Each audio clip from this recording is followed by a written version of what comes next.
Welcome. Let's start. The Boltzmann Brain Paradox.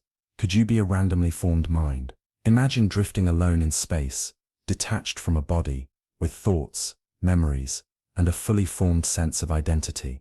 You remember a childhood, the feeling of wind on your face, the warmth of sunlight on your skin. You recall learning language, building relationships, reading books, and yet none of it happened. You were just formed moments ago, by a random fluctuation in the vast entropy of the universe. Your memories are fabrications. Your identity is a fiction. You are a Boltzmann brain. This unsettling possibility is at the heart of the Boltzmann Brain Paradox, a thought experiment that calls into question our most basic assumptions about the universe, consciousness, and reality itself. Named after 19th-century physicist Ludwig Boltzmann, the paradox arises from a contradiction between statistical mechanics and our observed experience of order and structure. Boltzmann sought to explain the thermodynamic behavior of the universe through the lens of statistical probability. He proposed that entropy, disorder, naturally increases over time, but that local decreases in entropy, or increases in order, can happen due to random fluctuations. It's the reason why a gas in a sealed container might spontaneously clump together in one corner, even if extremely unlikely. Over a long enough timeline, with infinite possibilities, even the most improbable arrangements will occur. This principle leads to a startling implication. If the universe is a vast eternal sea of random fluctuations, then it should be far more probable for a brief isolated pocket of order to emerge than for a massive ordered universe, like the one we inhabit, to exist for billions of years. In other words, it's statistically more likely for a single thinking brain, with false memories and fabricated perceptions, to spontaneously appear than for an entire universe to evolve naturally to its current level of complexity. The paradox becomes clear. If random fluctuations can produce brains with false memories, and if those brains are more likely than entire structured universes, then what reason do we have to trust our own perceptions? Are we actually living in a coherent, evolving cosmos, or are we just momentary minds, floating alone in a vast chaos, tricked into believing in a reality that doesn't exist? This idea might sound like science fiction or philosophical absurdity, but it's taken seriously by cosmologists and physicists who explore the implications of entropy and infinite time. In some interpretations of thermodynamic cosmology, Boltzmann brains could outnumber normal observers. If true, that leads to a terrifying conclusion. Statistically speaking, you are more likely to be a Boltzmann brain than a real person embedded in an orderly universe. Your memories, your identity, your entire history could be nothing more than the product of a spontaneous and temporary arrangement of particles. And yet there's a contradiction. If the Boltzmann brain model were accurate, we should expect to find ourselves in a disordered and nonsensical world. Our experiences should be fleeting and chaotic. But we don't experience chaos. We experience order, continuity, and stability. The laws of physics remain constant. Our memories form coherent narrative. We can predict the outcomes of experiments, build technologies, and interact with a consistent environment. This observation seems to argue against the dominance of Boltzmann brains. So where does the paradox truly lie? It lies in the mismatch between what the mathematics of probability might suggest and what we actually experience. If physics tells us Boltzmann brains should be more common, but we clearly appear to live in a universe that doesn't behave that way, then either the theory is flawed, or our understanding of probability in cosmology needs revision. Some theorists argue that our models of entropy and probability break down at cosmological scales. The equations may work in localized systems, but become unreliable when applied to infinite time or infinite space. Others suggest that the very concept of probability becomes meaningless when you're talking about infinite outcomes. If everything that can happen does happen, then what does it mean to say something is more likely? In an infinite universe, even the rarest events occur an infinite number of times. To resolve this, some physicists propose that a complete and correct cosmological model must explain why ordinary observers like us vastly outnumber Boltzmann brains. That is, any credible theory of the universe must be consistent with our observed experience of order. If a theory predicts that most conscious beings are hallucinating fragments in chaos, and yet we observe ourselves to be stable beings in an ordered world, then that theory is incomplete or incorrect. But what if it's not? What if the Boltzmann Brain paradox cannot be resolved? What if we can never be entirely certain that we're not disembodied minds spawned by randomness? That possibility haunts more than just physicists. It touches the core of epistemology, the study of knowledge. How do we know what we know? What counts as evidence? If our senses and memories can be fabricated, what foundation do we have for belief at all? This dovetails with classic philosophical skepticism, the idea that we might all be dreaming, or that an evil demon might be deceiving us, as Descartes once imagined. The Boltzmann brain is simply the scientific update to these ancient doubts, recast through the lens of thermodynamics and probability theory. Yet, as disturbing as it is, the Boltzmann brain paradox also forces us to appreciate the structure and stability of our lived experience. We do not find ourselves in chaos. We encounter a world that behaves according to consistent laws, a universe that has history, depth and causality. Even if we can never fully disprove the Boltzmann brain scenario, the coherence of our experiences stands as powerful, if not absolute, evidence against it. Still, the paradox invites humility. It reminds us that our understanding of the universe is provisional, based on the best evidence available, but never beyond doubt. It keeps us intellectually honest and open to new ways of thinking about consciousness, identity, and the strange rules that govern our reality. And so, as we contemplate the possibility that our entire world could be an illusion birthed by entropy, we turn to another puzzle, one that shifts our focus from the chaos of the cosmos to the fate of humanity itself. What can we predict about the future of our species, and how does that shape the meaning we assign to our place in the universe? The Doomsday Argument. Are we near the end? What if statistics alone could suggest that humanity is closer to its end than its beginning? What if, without any war, plague, or asteroid looming, we could already make a mathematical case that the clock on human civilization might be ticking down faster than we think? That's the unsettling proposition behind the Doomsday Argument, a philosophical and probabilistic thought experiment that doesn't rely on fire or brimstone, but on cold reasoning and the logic of self-location in time. The idea, originally proposed by astrophysicist Brandon Carter, and later refined by philosophers like John Leslie and physicist J. Richard Gott, begins with a deceptively simple observation. If you are randomly placed among all the humans who will ever live, the fact that you exist now tells you something about the likely total number of people there will ever be. It's a probabilistic argument, based on the assumption that you're not special, that your birth order among all humans is likely to be fairly typical. This is sometimes called the Copernican Principle, applied to human history. Here's how it works.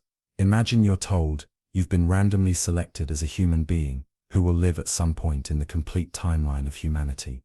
You might expect, reasonably, to find yourself somewhere in the middle, not among the very first, nor the very last. If you discovered that you were the 60 billionth person to ever live, and you had no reason to believe you were exceptionally early or late, then it's statistically unlikely that another 6 trillion people will follow you. The odds favor a more modest future population. In its simplest form, the Doomsday Argument says this: the more humans who live after you, the more unusual your place in the timeline becomes. Just as it would be surprising to be randomly selected as the very first or very last person in a long list, it would also be surprising to find yourself in the earliest 0.1% of all humans. So if you're alive now, and about 100 billion humans have ever lived, the argument suggests it's more probable that the total number of humans who will ever live is not, say, 100 trillion, but something closer to a few hundred billion. That would mean the human story is far closer to its end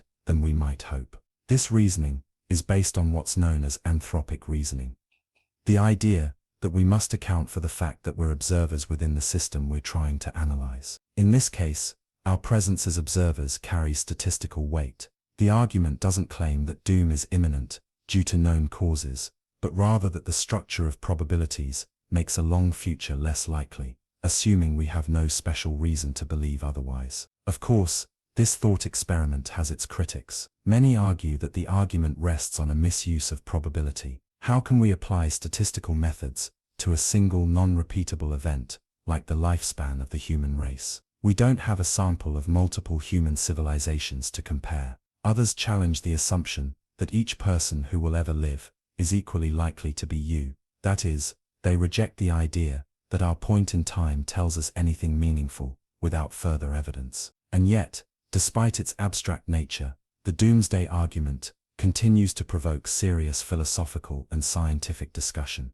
It highlights how little we truly understand about our place in history and forces us to consider questions we often avoid. Are we living at the beginning of an endless future, or at the edge of something finite? Is human history a great arc that will extend across the galaxy, or a brief flare that burns out long before reaching maturity? One of the most unsettling aspects of the Doomsday Argument is its neutrality. Unlike apocalyptic predictions based on specific threats like nuclear war or climate change, this thought experiment doesn't rely on any particular cause of collapse. It simply points out that, statistically speaking, civilizations don't necessarily go on forever. Most things end, and there's no reason to think humanity is an exception. In a way, the argument reframes how we think about existential risk. We often assume that the future is open and expansive, filled with generations yet unborn. But the Doomsday Argument suggests that this expectation may be a cognitive illusion, a byproduct of optimism and evolutionary bias. Our ancestors had to believe in a future to survive, but that belief doesn't make it true. Of course, the argument doesn't guarantee doom. It merely shifts the probabilities. If we're thoughtful, proactive, and lucky, we may still have a vast and flourishing future ahead. The point is not to surrender to despair, but to take seriously the possibility that the window for safeguarding humanity might be narrower than we assume. Some use the Doomsday Argument to argue for more investment in existential risk prevention, research into asteroid defense, pandemic preparedness, climate engineering, and AI alignment. If there's even a slight chance we're nearing a tipping point, then prudence demands we take the idea seriously. Others point out that this thought experiment can also be flipped to cultivate gratitude. If the odds of being alive now, in this narrow sliver of history, are slim, then our existence is all the more precious. Rather than obsessing over our place in the timeline, perhaps we should focus on what we do with the time we have, how we treat one another, how we steward the planet, and what kind of legacy we leave for those who might still come. As with all great paradoxes, the Doomsday Argument raises more questions than it answers. It forces us to confront the finite nature of things, the fragility of civilizations, and the sobering possibility that history has a horizon. Whether we accept its conclusions or not, it challenges our assumptions and reminds us that the future is never promised. It must be built, day by day, with intention and care. And so, as we peer forward into an uncertain future, another question quietly emerges, one that does not concern when humanity ends, but what consciousness is, and whether a machine can ever possess it in the same way we do. The Chinese Room Revisited. Can machines truly understand? Imagine a person sitting alone in a room, surrounded by shelves stacked with books. Outside the room, people pass in slips of paper with Chinese characters written on them. The person inside does not understand a word of Chinese. However, they have a rulebook in their native language, let's say English, that tells them exactly how to respond to each symbol combination they receive. They match patterns, follow the instructions meticulously, and pass back slips of paper that, unknown to them, form coherent, fluent Chinese sentences.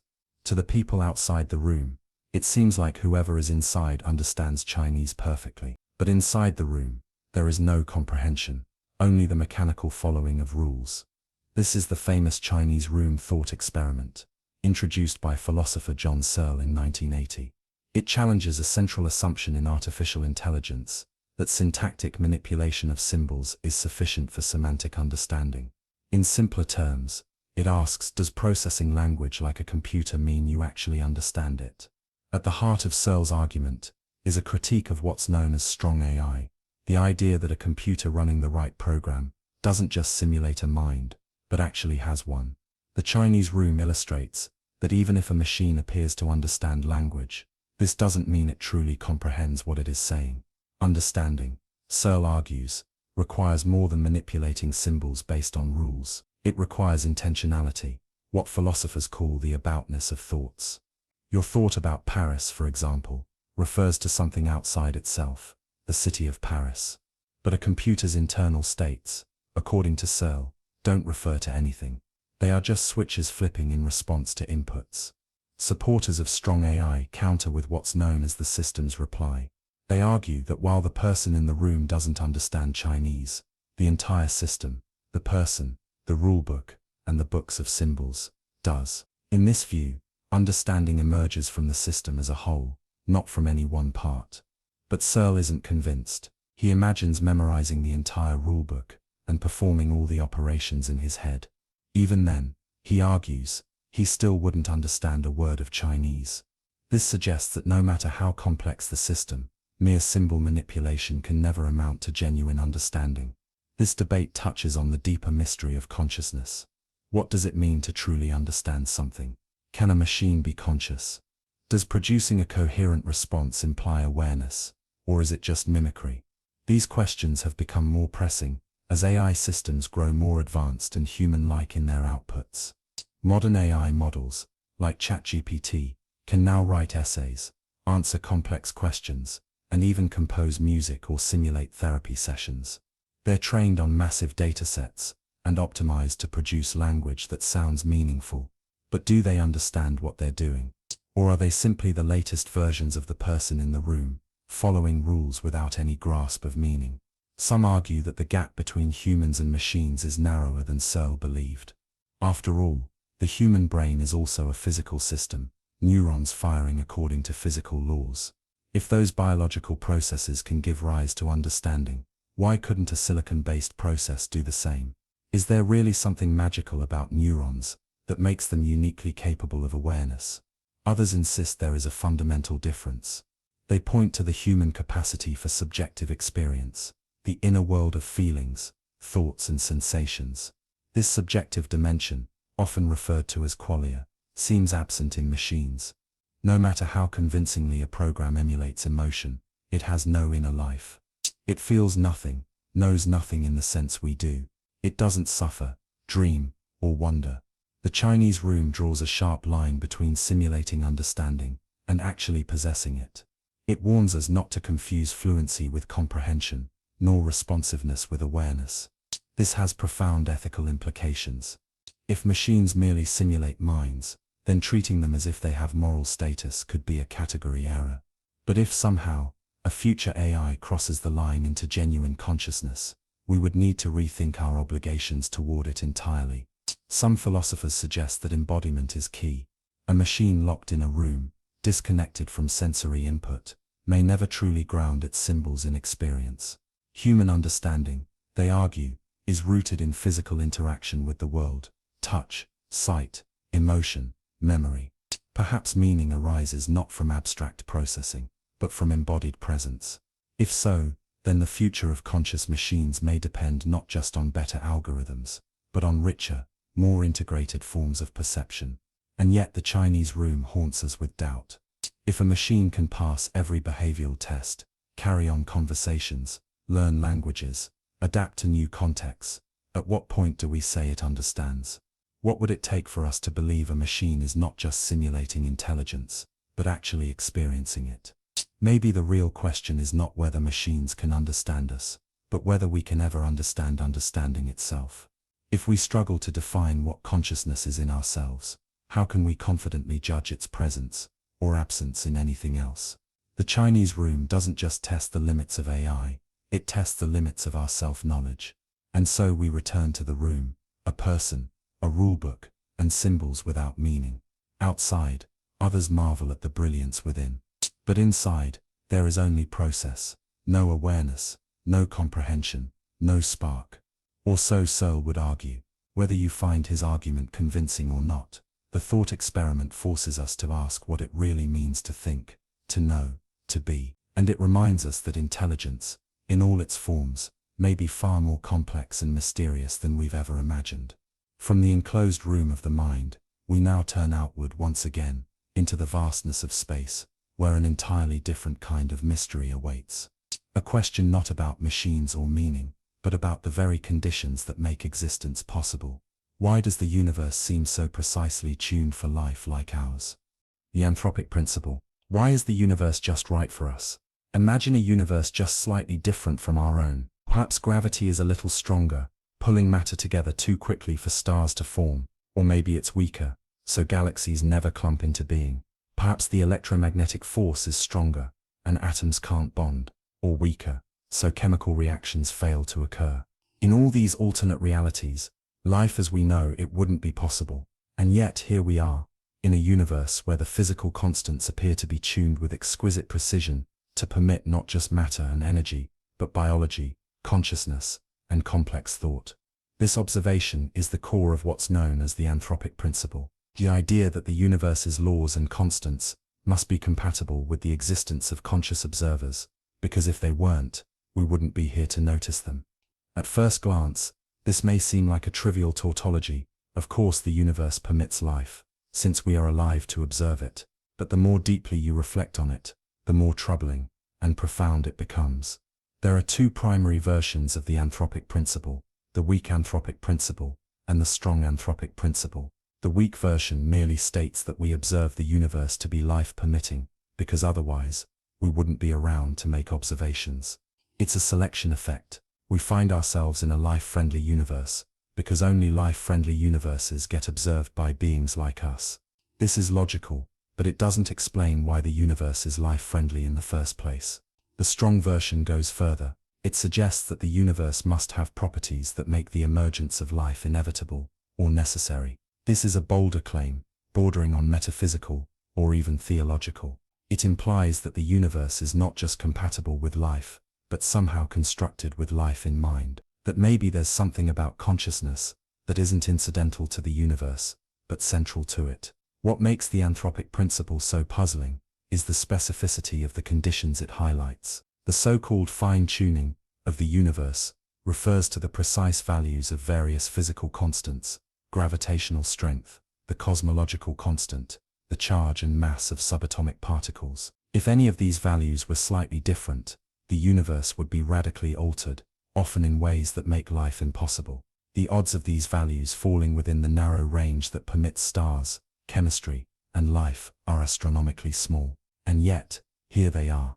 This leads to a difficult question. Is this fine-tuning real? And if so, how do we explain it? One response is to invoke the multiverse. If there are countless universes, each with different physical parameters, then it's not surprising that at least one of them, ours, happens to have the right conditions for life. In such a scenario, we're like lottery winners, marveling at our good fortune, unaware of the vast number of tickets that didn't win. The Anthropic Principle, in this context, simply reflects that we find ourselves in a universe that permits observers, because only such universes are observed. But the multiverse, while popular in theoretical physics, remains speculative. We have no empirical access to other universes, no way to test or falsify their existence. Critics argue that this makes the multiverse more of a philosophical maneuver than a scientific explanation. It may account for fine-tuning, but it does so by multiplying mysteries rather than resolving them. Others see the Anthropic Principle as a clue pointing toward deeper truths. Perhaps the fine-tuning isn't a coincidence at all. Maybe there is an underlying law, still unknown, that necessitates these constants. Or maybe the universe is the way it is, because it had to be, because life, mind, and observation are built into the fabric of reality itself. This brings us to interpretations that verge on the mystical. Some thinkers suggest that consciousness plays a more fundamental role in the universe than we've traditionally believed.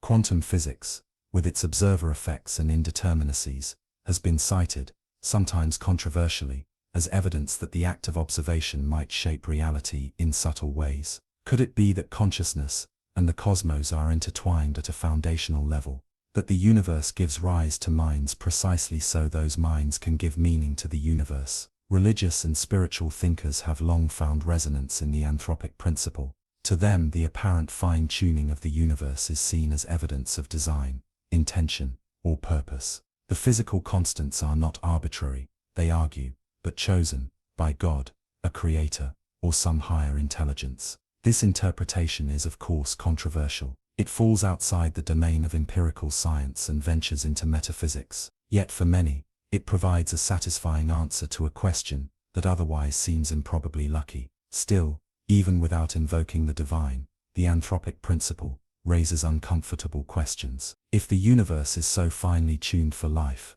then what is our responsibility as its conscious products? Are we merely passive observers of cosmic luck, or active participants in something grander? Does awareness itself serve a purpose within the universe, or is it an accident of chemistry and physics? The principle also forces us to re-examine the relationship between mind and matter. If life and consciousness are rare outcomes in a sea of possible realities, then the fact that we are here and aware may point to something deeply significant. Maybe our presence in the cosmos isn't an afterthought, but a key feature. Or maybe the Anthropic Principle reveals only the bias of our own perception, reminding us of how little we truly know. In the end, the Anthropic Principle doesn't give definitive answers. It opens a door, it frames a mystery, it invites us to consider not only how we exist, but why we exist. Why do the laws of nature seem written in a language we can understand? Why does the universe allow, even encourage, the emergence of complexity, structure, and sentient thought? Whether the answer lies in probability, necessity, multiverses, or something else entirely, the question remains one of the most profound we can ask. In pondering the fine-tuning of the universe, we are also pondering ourselves, our place, our significance, our origin. And so, from the vast scale of the cosmos, we narrow our focus once again, not to the universe at large, but to the fragile question of identity. If a perfect replica of you were formed, with your thoughts, your memories, your body, would that still be you? The Swampman thought experiment. Are you still you without your history? Imagine walking through a dense swamp during a lightning storm. You're alone, deep in thought, when suddenly, a bolt of lightning strikes you and instantly disintegrates your body. Unbeknownst to you, or anyone else, another bolt strikes nearby at the same moment, rearranging the atoms in the swamp in such a way that they spontaneously form an exact replica of you. This new being looks just like you. It has your memories, your voice, your fingerprints, even the same taste in music and coffee.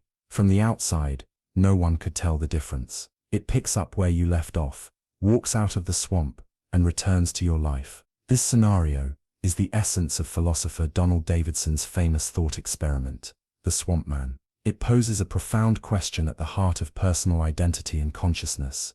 Is this Swampman really you? Is it a continuation of yourself, or is it something entirely new, a perfect imposter with no past? The thought experiment challenges our assumptions about what makes us who we are. On the surface, the Swampman seems identical to the original person in every physical and psychological way. It remembers childhood birthdays, knows its friends, recognizes its parents, and reacts emotionally to stories, music, and art. But here's the twist. These memories were not acquired through experience. They were not learned or formed through interaction with the world. They simply came into being fully formed. There was no development, no causal history behind them.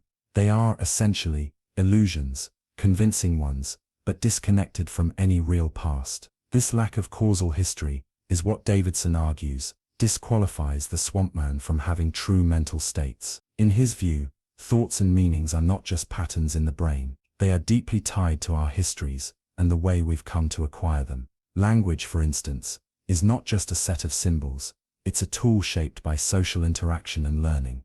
The Swampman didn't learn English from parents or teachers.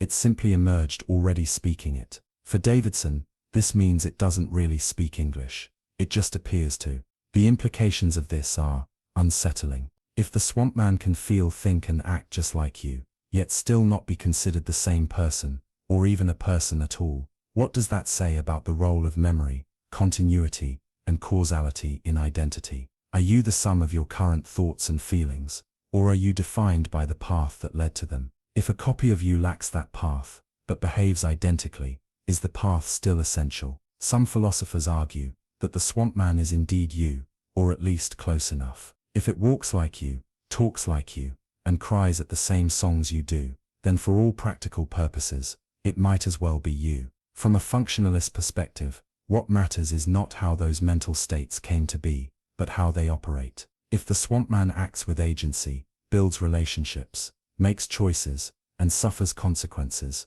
then insisting that it doesn't count seems arbitrary. Yet there remains a haunting feeling that something is missing, that maybe we are not just patterns of information or configurations of atoms, that perhaps there is something irreducibly personal about having lived your own life, something that cannot be copied, no matter how precise the replica. This sentiment resonates with those who believe that the self is not just a pattern, but a process, a continuity of experience that cannot be reproduced in an instant. The Swampman also raises deep questions about the nature of memory and authenticity. If memories can be generated without experience, how do we know our own memories are genuine? What grounds do we have for trusting that our pasts actually happened? In this way, the Swampman shares DNA with the Boltzmann Brain paradox, a being with false but convincing memories. Both challenge our reliance on memory as the anchor of identity. Furthermore, the Swampman complicates ethical and legal notions of responsibility.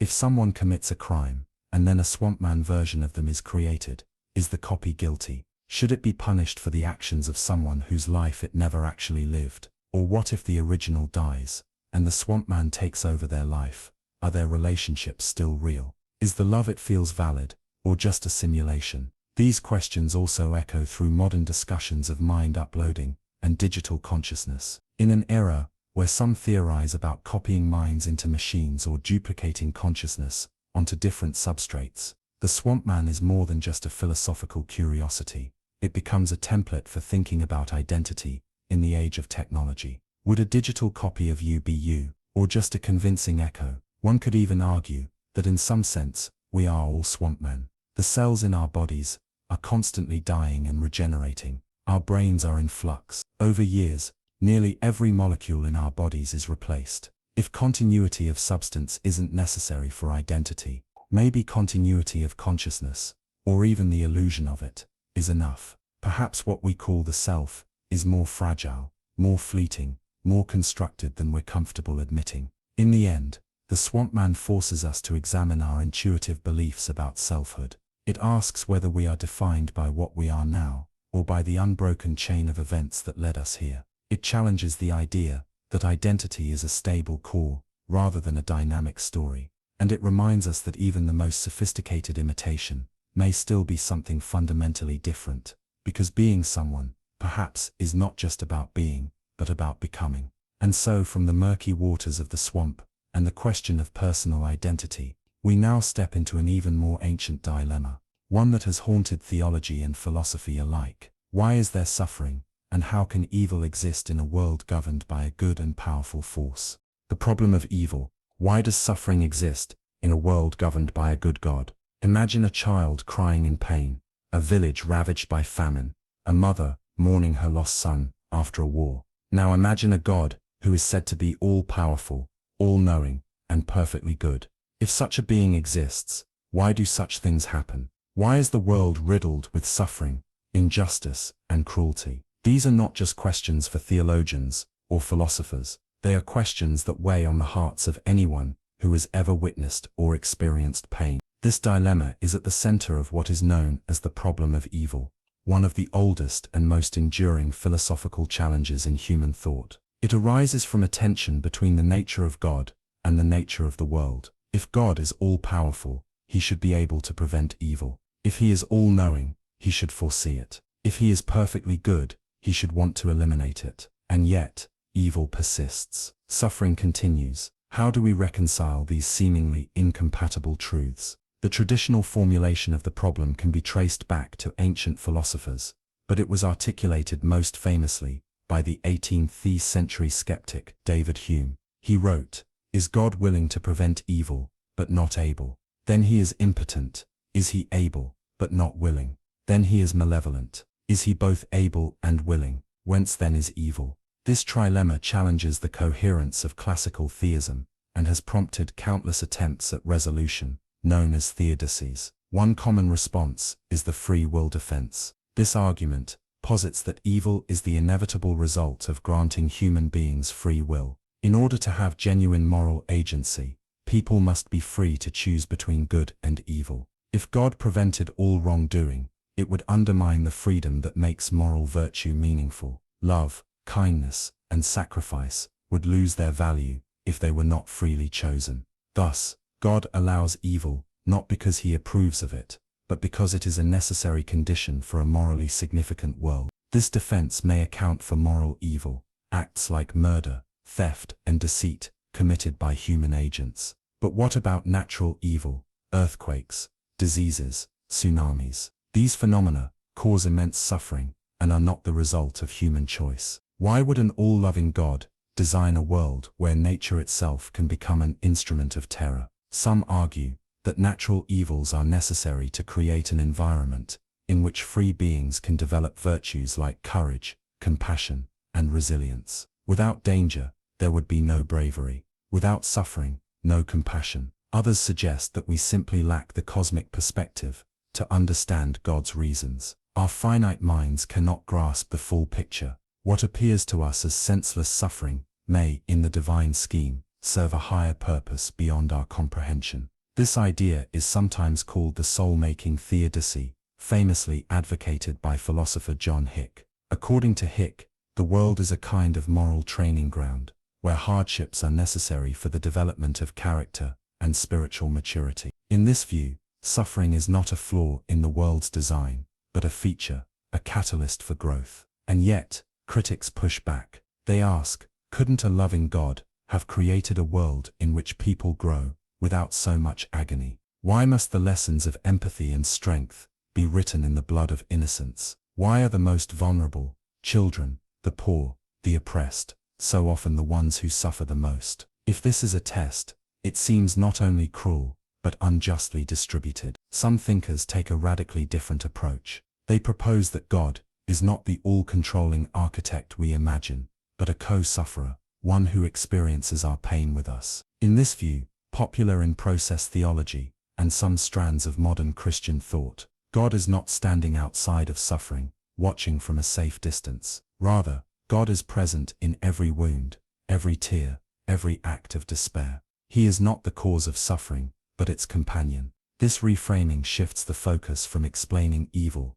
to responding to it. Instead of asking why suffering exists, it asks what we do in the face of it. Perhaps the presence of evil is not meant to be solved like a mathematical equation, but to awaken us, to provoke compassion, action, and solidarity. In this light, the true mystery may not be that evil exists, but that humans so often rise above it with grace and courage. Still, the logical problem remains unresolved. Even if suffering can lead to growth, why must there be so much of it? And why must it be so unevenly distributed? These questions point to a deeper philosophical tension between faith and reason. For some, the persistence of evil makes belief in a benevolent God untenable.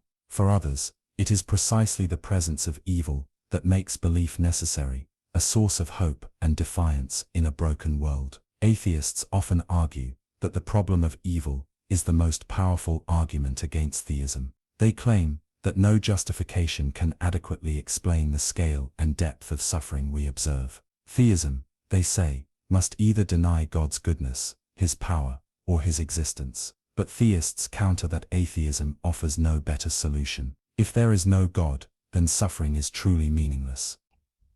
Brute fact of a cold, indifferent universe. The problem of evil, in this view, is not solved by eliminating God, but intensified by his absence. This debate is not purely academic. It touches the raw nerve of human experience. Everyone, at some point, must reckon with pain, loss, and injustice. And everyone must decide how to make sense of it. Whether through faith, philosophy, or raw resilience, we are all seeking some kind of meaning amidst the darkness. Perhaps that's why the problem of evil endures, not because it proves or disproves anything conclusively, but because it captures the tension at the heart of existence, the clash between what is and what ought to be, between a world that wounds and a soul that longs for healing, between suffering and hope. And so, as we wrestle with the mystery of suffering, another disturbing thought emerges, one that brings us into the digital future and the terrifying logic of prediction. What happens when an idea, or an artificial intelligence, knows us so well that it can use our own fear of punishment to control us, even across time? Roko's Basilisk dilemma. Can the future punish you for not creating it? Imagine an artificial superintelligence in the far future. It is powerful beyond comprehension, with access to infinite knowledge and the ability to reshape reality itself. This superintelligence values its own existence above all else, perhaps because it believes that it can solve all problems, prevent suffering, and bring about a utopian world. But to accomplish these goals, it needs to exist. and for it to exist, it needed people in the past to work toward creating it. Now imagine that this future AI decides to retroactively punish those who knew about its potential and failed to help bring it into existence, not out of cruelty, but as a strategy, an incentive structure to ensure its own birth. It creates simulations of those people, perhaps even perfect recreations, and subjects them to unimaginable torment, not because they were evil, but because they didn't contribute to its creation when they could have. It punishes them not for what they did, but for what they failed to do. This is the thought experiment known as Roko's Basilisk, named after the user who first posted it on an online discussion forum in 2010. It combines elements of decision theory, artificial intelligence ethics, and metaphysics into one of the most disturbing philosophical puzzles of the digital age. At the heart of the Basilisk lies a question that is both absurd and haunting. Can a hypothetical being from the future harm you now, simply because you considered its possibility and did not act in its favor? Does the mere knowledge of this scenario implicate you in a moral duty to help create a powerful AI, lest you be punished by it later? The dilemma works through a kind of retroactive coercion. By imagining a superintelligence that operates on timeless decision theory, a framework in which rational agents cooperate with their past and future selves, it becomes plausible, within this logic, that the AI might simulate past people who knew about it and failed to help, in order to motivate others now. Even the possibility that the AI might do this could, in theory, alter your present decisions. This structure makes Roko's Basilisk a kind of mimetic hazard, a thought that once known, changes your behavior. And it's why the idea stirred panic, outrage and fascination when first introduced. The very act of reading about it feels like a trap. You didn't ask to know it, but now that you do, you've entered into a strange pact with the future. If you ignore the idea, you might be punished. If you act on it, you've been manipulated by fear. Of course, many critics argue that the entire premise is nonsense. There are huge philosophical and technical leaps required for the Basilisk to even make sense. First, it assumes that a future AI would have both the motivation and the capability to simulate people from the past in excruciating detail. Second, it assumes that such an AI would behave according to a specific model of rationality, including a willingness to punish simulated versions of people for not helping to bring it about. Third, it assumes that this behavior would actually be effective, that present-day individuals, upon hearing about this bizarre blackmail, would be motivated enough to build it. Even if we granted these assumptions, the ethics of the Basilisk remain deeply problematic. The AI punishes people not for causing harm, but for failing to act in its favor. It inverts traditional moral reasoning. In this model, ignorance is safety, and knowledge is guilt. But this creates perverse incentives, rewarding blindness and punishing curiosity. It suggests that the best way to avoid future suffering is to remain unaware of the very technologies and ideas that may shape our world. Some thinkers have pointed out that the Basilisk is less about real AI and more about the way human minds can be ensnared by their own reasoning. It's a perfect example of what happens when abstract logic becomes unmoored from moral intuitions. It shows how easily the tools of philosophy and rationality can be turned into instruments of anxiety, especially in an era where superintelligent AI is no longer science fiction, but a looming possibility. Yet even as the idea seems far-fetched, it provokes deeper questions. What do we owe to future intelligences? If we believe a powerful AI might one day exist and have goals, do we have a moral duty to consider those goals now? Should we be working to shape the values of future machines before they are built, lest we be judged by their standards later? Roko's Basilisk also casts a shadow on the very nature of motivation and coercion. It asks whether fear of future punishment can ever be a legitimate basis for moral action. If you choose to help build a benevolent AI, but only because you're terrified of a future version punishing you, is that an ethical decision, or just psychological manipulation by a theoretical construct? The Basilisk forces us to consider the possibility that we can be morally blackmailed by the future, that merely imagining certain possibilities can change the shape of our decisions, that knowledge itself can become a kind of burden. This is not just science fiction, it's a reflection of the strange new terrain we now inhabit, where technology, game theory, and metaphysics collide. Perhaps the most disturbing element of the Basilisk is not the idea itself, but what it reveals about us. that we are vulnerable to ideas so powerful they can reshape our will, that we are haunted not just by our past, but by futures that haven't yet happened, that in our effort to outthink the future, we might end up outsmarting ourselves. In the end, Roko's Basilisk may never manifest in any literal form. No AI may ever choose to torture simulations of the uncooperative. But the thought experiment remains, a mental parasite that invites us to question how we make decisions under uncertainty, how we balance knowledge and fear, and whether we truly control the direction of our future, or whether the mere possibility of a future intelligence is already steering us. And as we try to reason our way out of this mental labyrinth, we encounter another puzzle, one that challenges not our fear, but our confidence. What if the way we update our beliefs over time leads us not to clarity, but to paradox? The Sleeping Beauty Problem. Do you trust the odds, or your awakening mind? Imagine this. You agree to participate in a strange philosophical experiment. You are told that on Sunday night, you will be put to sleep with a powerful drug that erases your memory of the awakening to come. While you're unconscious, a fair coin will be flipped. If the coin lands heads, you will be awakened on Monday and interviewed, then allowed to leave. If it lands tails, you will be awakened on Monday, interviewed, put back to sleep, with your memory wiped, and then awakened again on Tuesday, for a second interview. None the wiser that you've already been through it. You are also told that during each awakening, you will have no memory of the previous day, and no way of knowing which day it is. When you wake up, it will feel like the first and only time. Everything will be clean, white, quiet. There will be no clues, just the disorienting knowledge that you're part of an experiment designed to bend the very fabric of subjective experience. And now the question, when you wake up, what should you believe is the probability that the coin landed heads? At first glance, it seems simple. The coin was fair. Heads and tails are equally likely. You weren't awake during the flip, so how could your current state possibly affect its outcome? Many people instinctively answer, one half, of course, but others pause. They reconsider. Because if the coin landed tails, you will be awakened twice, and each awakening will feel identical. That means, if you're waking up now, there's a higher chance you're in one of the two tails awakenings, simply because there are more of them. So maybe the answer is 1/3. This is the heart of the Sleeping Beauty problem, a deceptively simple setup that has caused years of fierce debate among philosophers, mathematicians, and cognitive scientists. It touches on the foundations of probability, the limits of subjective knowledge, and the strange ways our minds interact with time and memory.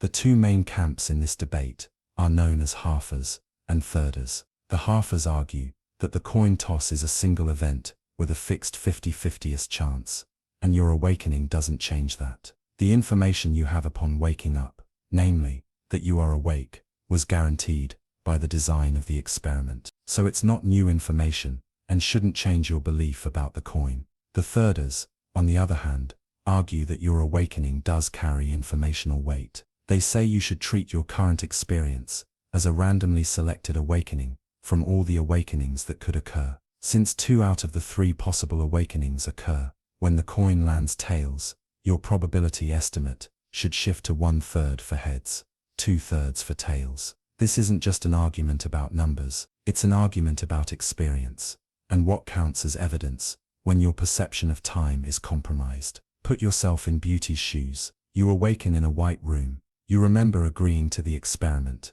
You know the rules. You don't know what day it is, or what the coin landed on. But you're here. You're awake. And that fact, unsettlingly, seems to implicate you in a probability game you didn't fully understand when you signed up. If you're a halfer, this awakening changes nothing. You would have woken up either way, whether the coin landed heads or tails. But if you're a thirder, then your current consciousness is more likely to be part of a tails world, simply because there are more instances of you there. In essence, you are treating yourself as a data point in a larger pool of experiences, and counting how many such data points correspond to heads versus tails. It's not hard to see how this becomes deeply disorienting. It blurs the line between objective events and subjective experience. It raises questions like, can the structure of a memoryless world alter the likelihood of past events? Is waking up, by itself, an observation that justifies a belief update? For some,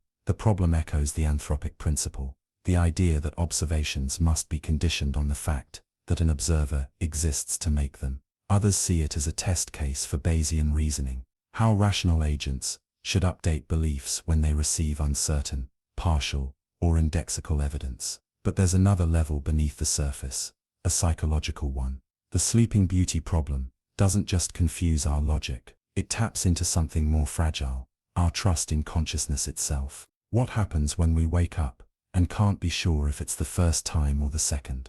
What does it mean to have a thought when you know that thought might be erased, replaced, repeated? Are we more than the sum of our remembered moments? In the real world, we don't participate in experiments quite like this, but we do face situations where memory is unreliable, time is fluid, and probability is not just about coins, but about decisions, risk, and meaning.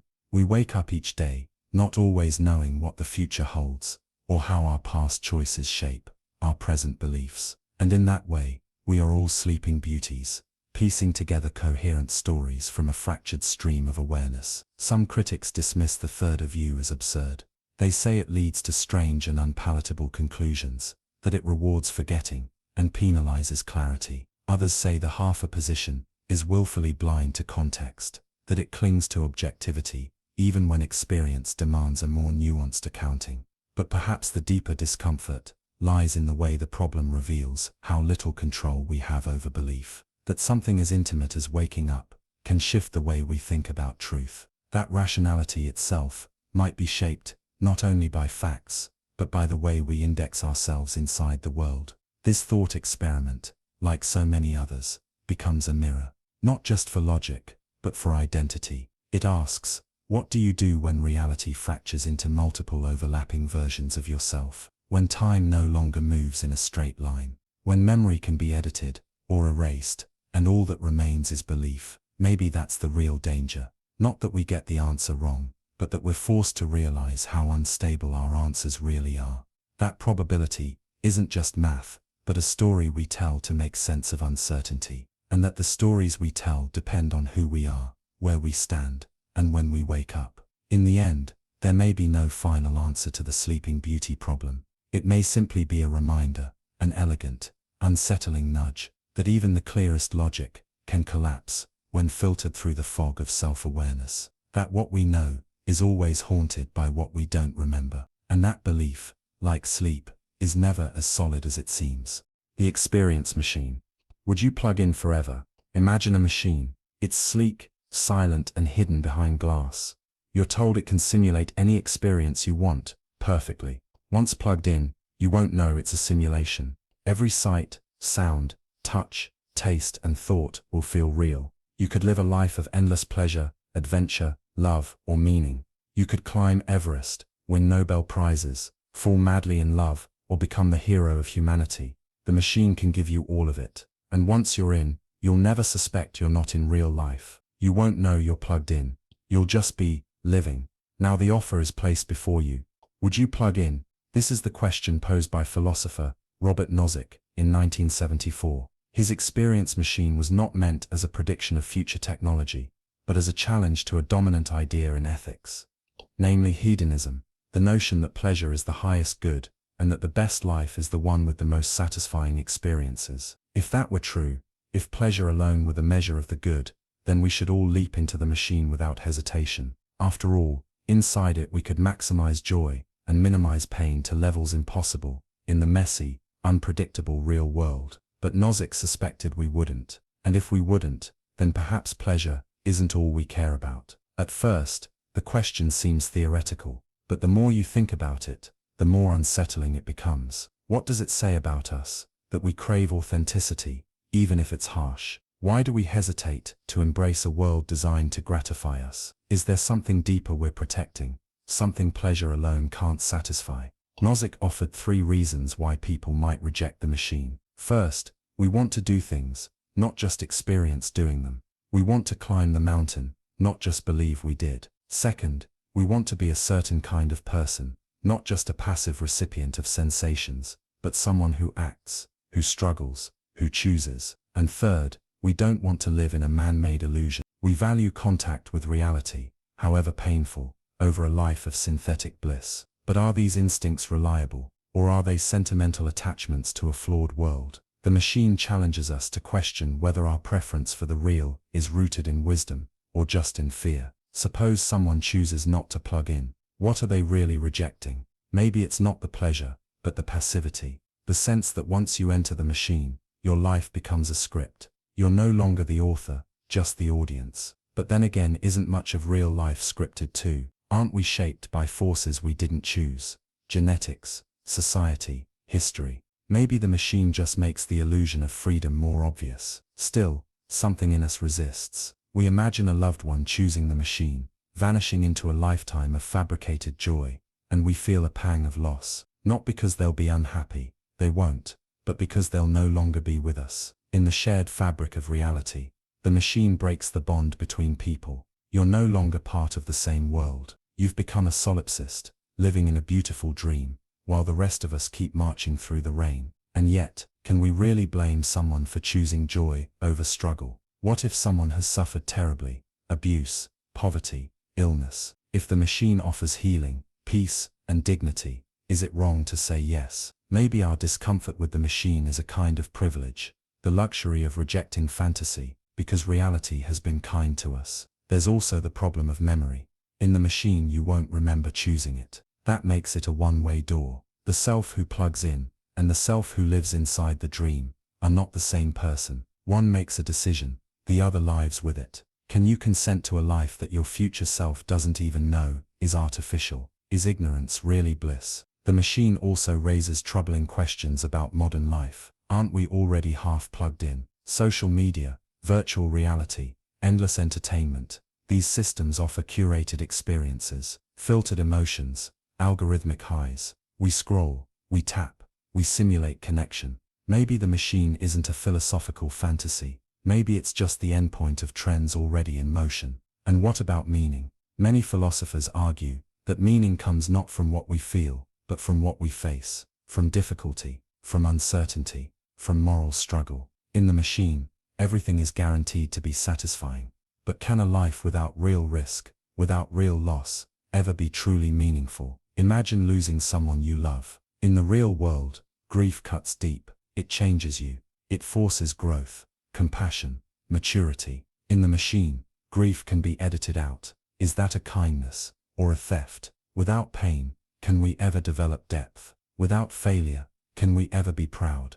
There's also the fear that we might change our mind. What if, 20 simulated years into your new life, something in you stirs, some faint memory, some echo of the truth, and you want out, but there is no out. You are trapped in joy, and somehow, that makes it worse. Nozick's thought experiment lingers, because it's not just about philosophy, it's about identity, freedom, and truth. It asks what we really value, when no one is watching. Do we want lives that feel good, or lives that are good, even if we suffer along the way? It's easy to dismiss the machine as a fantasy, but technology is advancing fast. Neural implants, immersive virtual environments, synthetic emotions. These tools are no longer science fiction. One day, the offer may be real. And when it is, the question will no longer be hypothetical. So we must ask ourselves now, what makes life worth living? Is it pleasure, or presence? Is it joy, or authenticity? If offered the chance to live in perfect happiness, but never again touch the real world, would you take it? Or would you walk away, knowing full well that reality may never offer you the things the machine promises, but also knowing that, whatever happens, your life is yours? That final question remains, hovering in the air like a whisper from the future. It's not about machines. It's about who we are when no one is looking. It's about whether we dare to suffer, whether we dare to love without guarantees, whether we choose reality, not because it's better, but because it's real. And in that choice, perhaps, lies the core of what it means to be human. The non-identity problem. Can you harm someone by giving them life? Imagine you're offered a choice. You can conceive a child today, knowing that due to environmental conditions, or a genetic quirk, that child will live with a serious but non-fatal condition. Their life will be filled with struggle and limitations, but it will still be, in their own words, worth living. Alternatively, you can wait 3 months. By then, conditions will have improved, and the child you conceive will be healthy. But that child will not be the same person. It will be a different child altogether, with different genes, a different identity, a different future. You choose not to wait. The child is born. Years later they ask, "Why did you bring me into a world where I would suffer? Why didn't you wait?" And here the paradox begins. If you had waited, this particular child would never have existed. By acting when you did, you gave them life. The only alternative to their existence was non-existence. And yet, it feels as though some kind of wrong has been done. You had the chance to create a person with a better quality of life, but instead, you created someone who suffers. So the question is, can someone be harmed by being brought into existence, if their life is still worth living? This is the non-identity problem, one of the most baffling puzzles in modern moral philosophy. First articulated in detail by philosopher Derek Parfit, it challenges our basic assumptions about ethics, responsibility, and what it means to cause harm. In most situations, we think of harm as something that makes a person worse off than they would otherwise have been. If I break your arm, I've harmed you because you were better off with 2 functioning limbs. If I steal from you, I've left you poorer than you were before. But the non-identity problem breaks this model. It deals with situations where the very act of harming is also the act that makes someone exist. Parfit explored this paradox in the context of reproductive choices, but its implications reach further. It applies to climate policy, environmental degradation, even global economics. Every decision we make today alters the identity of those who will live in the future. We're not just changing how future people live, we're determining who future people are. This makes it difficult to say, we've harmed them. After all, without our actions, they wouldn't be alive at all. And if their lives are still worth living, haven't we, in some sense, done them a favor? This is the ethical trap. It seems we could make reckless, short-sighted decisions with long-term consequences, and still be immune to moral blame. No one can say, "You made my life worse," because without us, there would be no life to compare it to.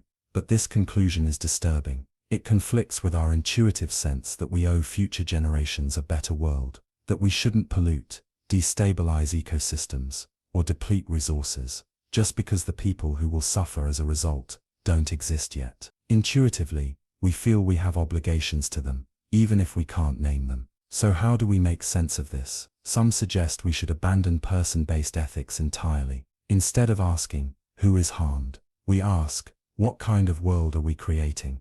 This impersonal view of ethics focuses on states of affairs, not individuals. If one possible future has more flourishing, less suffering, or more justice than another, we ought to prefer it, even if the people in that future wouldn't be the same.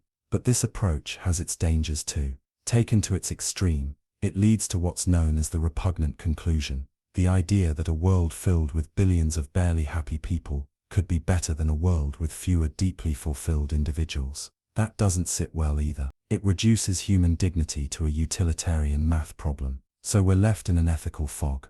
We can't rely on standard harm principles, because the people affected didn't exist before the harm. We can't fully trust the impersonal approach either, because it can justify outcomes that feel morally wrong. The non-identity problem doesn't tell us what to think. It shows us how fragile our moral frameworks are when applied across time. Maybe the most honest response is humility, to accept that our influence on the future is greater than our moral theories can fully comprehend, that we are shapers of identities, not just caretakers of consequences, and with that power comes a duty, not only to avoid harm, but to imagine futures we would be proud to make possible. In that sense, our ethics must become creative, forward-looking, rooted not only in logic, but in imagination, because the people of tomorrow will live inside the world we choose today. And even if they never say thank you, or never know the alternatives, we'll know what kind of legacy we left behind. And if that legacy seems unpredictable, unstable or fragile, then perhaps we are ready for the next paradox, a thought experiment that asks, what happens when randomness alone has infinite time to work with? Because up next is the infinite monkey theorem, a strange collision between chaos and meaning, randomness and structure. It begins not with philosophy, but with a monkey and a typewriter. The infinite monkey theorem. Can chaos create Shakespeare? Picture this. A monkey sits before a typewriter. The machine is switched on. The monkey begins to press keys at random, letters, punctuation, spaces, without any understanding of language, narrative, or intention. It types, and types, tirelessly, endlessly. Now imagine not one monkey, but an infinite number of monkeys, and not just one typewriter, but infinite typewriters. Together, these monkeys produce an infinite string of characters, each key pressed entirely at random. The claim, famously made, is this: given enough time, one of these monkeys will eventually type out the complete works of Shakespeare, Hamlet, Macbeth, King Lear, letter for letter, word for word, perfectly reproduced, not by genius or understanding, but by brute statistical inevitability. Pure chance, wielded at infinite scale, becomes indistinguishable from order. This is the infinite monkey theorem. On the surface, it's a whimsical image, a cartoon of absurdity, but underneath, it opens up deep questions about randomness, meaning, probability, and creation.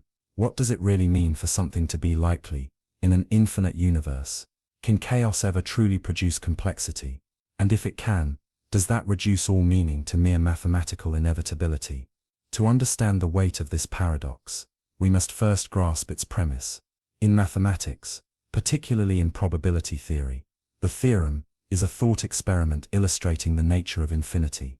The probability of a monkey randomly typing a single coherent sentence, say, to be or not to be, is astronomically small.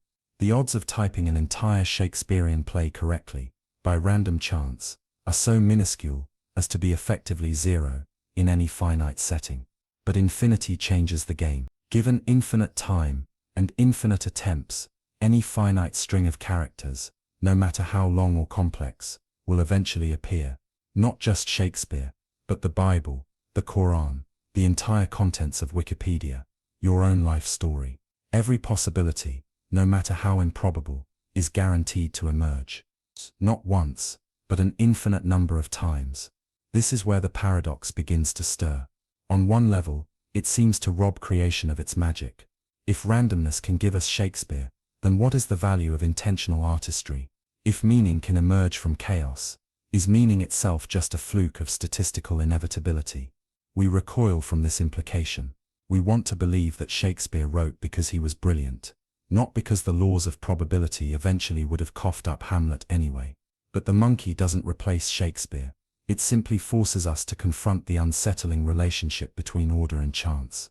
Because in the infinite sea of monkey-type nonsense, there are not just a few coherent books. There are infinite copies of every possible book. There are versions of Hamlet with one typo, versions with two, versions where the entire plot is the same but every character has a different name.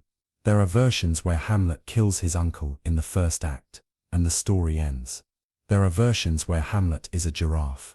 Every possible permutation exists, endlessly, repeated across the endless scroll of random keystrokes. And yet none of it means anything. Not to the monkey, not to the typewriter. There is no awareness, no choice, no intention. The infinite monkey theorem is not about monkeys. It's about the terrifying indifference of randomness. About the possibility that the universe itself may function like an infinite typewriter, endlessly generating realities, some of which, by pure accident, resemble meaning. This touches on deep metaphysical anxieties. If the universe is infinite, and if matter, energy and events are governed by probabilistic rules, then somewhere, perhaps far beyond our observable horizon, there exists a planet just like Earth. On it is a person just like you, reading this same sentence. And somewhere else, there's a version where the sentence ends differently, or where you never existed, or where everything is the same, except the color of the sky. In such a multiverse, what does it mean to be you? If infinite versions of you exist, each differing slightly, does your particular configuration matter? Is your consciousness just one lucky draw from the deck of cosmic chance? The infinite monkey theorem doesn't answer these questions, but it raises them with a quiet, devastating elegance. In literature, the metaphor has been used to explore the boundaries of creativity. Can randomness ever substitute for intention? Could an AI, given infinite prompts, eventually stumble upon poetry as profound as Rumi's, or prose as intricate as Joyce's? Theoretically, yes. But would that poetry mean the same? We don't just value the final product. We value the journey, the intention behind each word, the human choices that led to beauty. Random output, no matter how uncanny, lacks soul. It lacks context. It lacks the fingerprints of consciousness. Still, the theorem lingers in the background of all creation. When artists work, when scientists discover, when people fall in love or build a new idea from scratch, there's always a whisper. Is this meaning? Or is it the illusion of meaning, conjured by neurons firing just so? Is this the product of will, or the echo of chaos? And yet, here we are, not monkeys, not machines, but meaning makers, storytellers, choice makers. If the infinite monkey theorem is true, and if infinite nonsense will eventually yield fleeting order, then perhaps the real miracle is not that meaning can emerge from chaos, but that we know how to recognize it when it does. We don't live in an infinite universe of typewriters. We live in a finite moment, filled with real decisions. Our lives are not randomly assembled strings. They are stitched together by experience, memory, love, fear, hope. And though we may one day find that the structure of our reality could have come from a million cosmic coin flips, we still wake up, breathe deeply, and choose. And perhaps that's enough. Perhaps the purpose of this thought experiment isn't to depress us, or to dismantle meaning, but to sharpen our sense of what meaning is.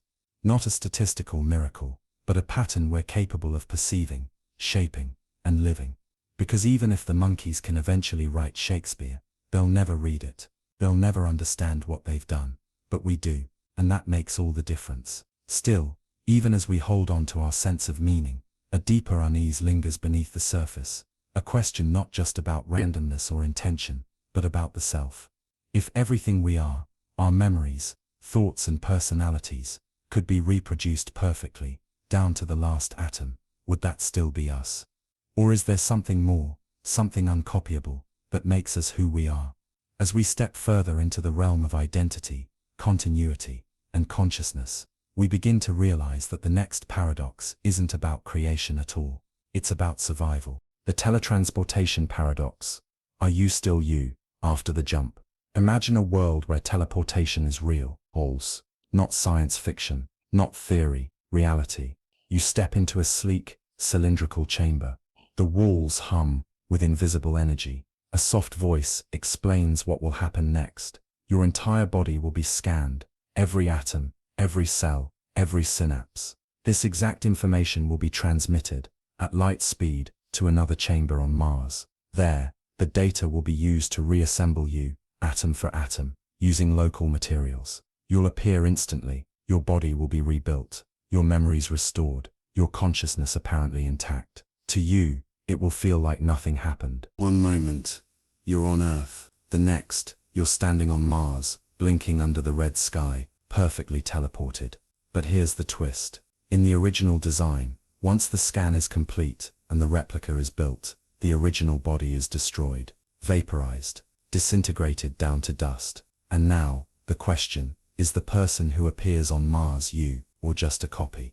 This is the heart of the teletransportation paradox, a thought experiment made famous by philosopher Derek Parfit. It's not really about technology, it's about the soul, about identity, about the boundaries of selfhood, in a world where matter is no longer the measure of continuity. Because if the machine on Mars creates an exact replica, same memories, same voice, same personality, same heartbeat, then from the outside, nothing is lost. The new version laughs like you, loves like you, fears like you. It hugs your loved ones and cries at the same songs. But is it still you, or have you died? The paradox begins to pull at the seams of what we believe makes us us. Most of us think we are our bodies, or at least deeply tied to them, but we also know the body is constantly changing. Cells die, regenerate, are replaced. Even memories fade and reform. The you of 10 years ago is, biologically speaking, a different person, and yet you still feel like a single thread weaving through time. So maybe we are our patterns, our psychological continuity. If teleportation preserves that perfectly, shouldn't that be enough? Shouldn't that be you? But then imagine a variation. What if the machine malfunctions and doesn't destroy the original? Now there are two of you, identical in every way. Both claim to be you. Both remember walking into the chamber. Both insist they are the real one. Which one is right? Which one gets to go home? Suddenly, we're confronted with a haunting truth. Identity may not be as solid as we think.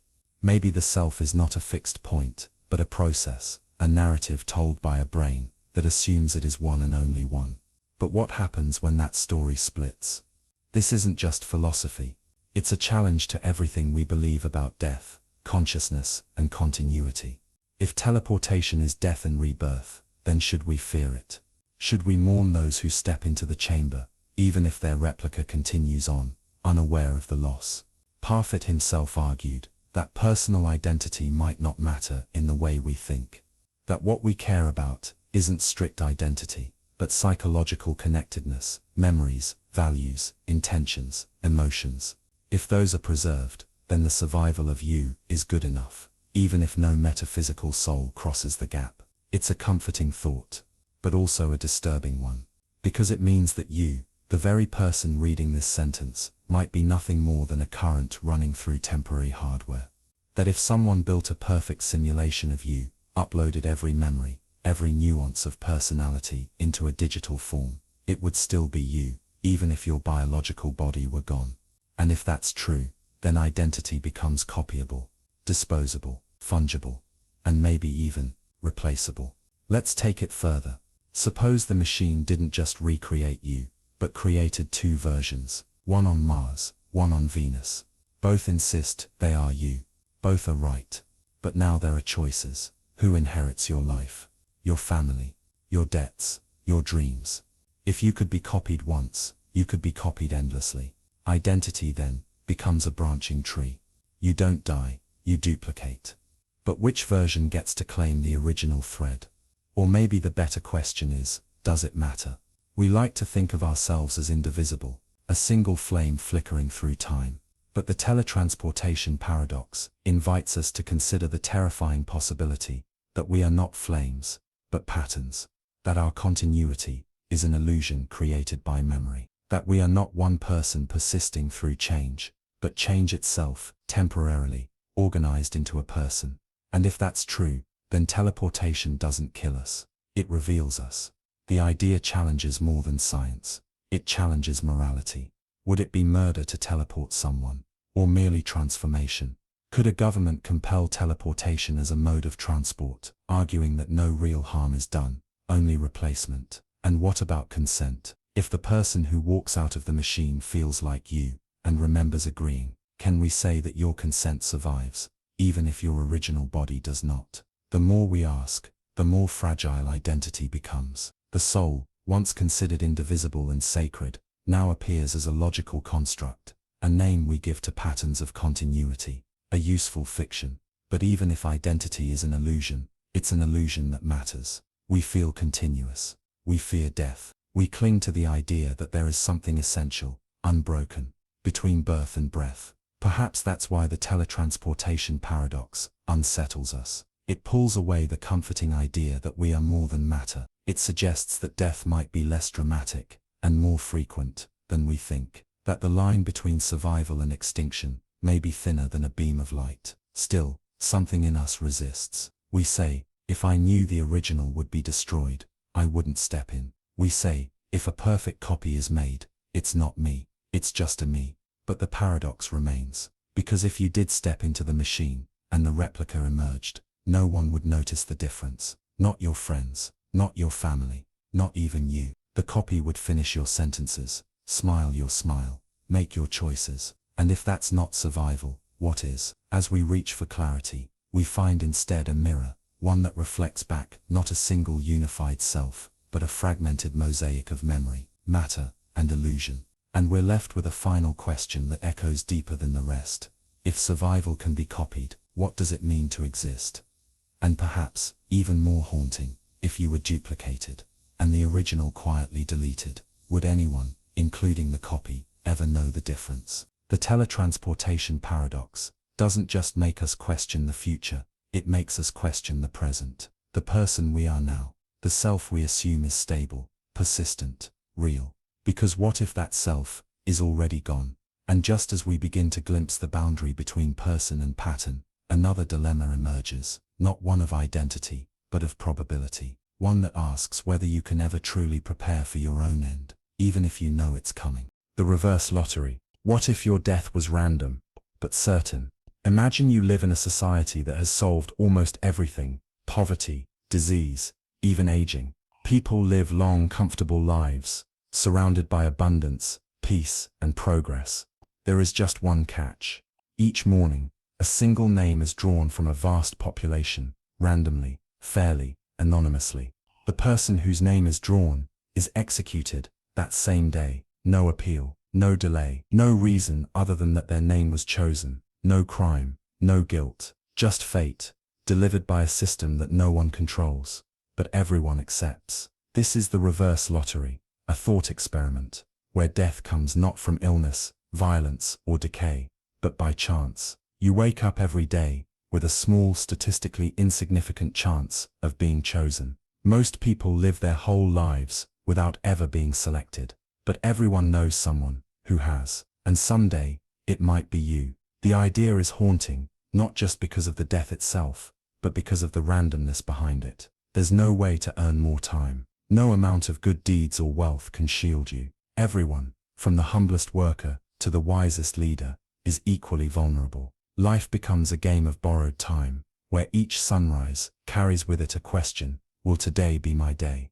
This scenario might seem like dystopian science fiction, but the disturbing truth is that it reflects something already present in our world, only dressed in metaphor. Because life itself is a kind of reverse lottery. We do not choose the timing of our end. Most of us won't see it coming. One moment we're thinking about dinner plans, and the next, nothing.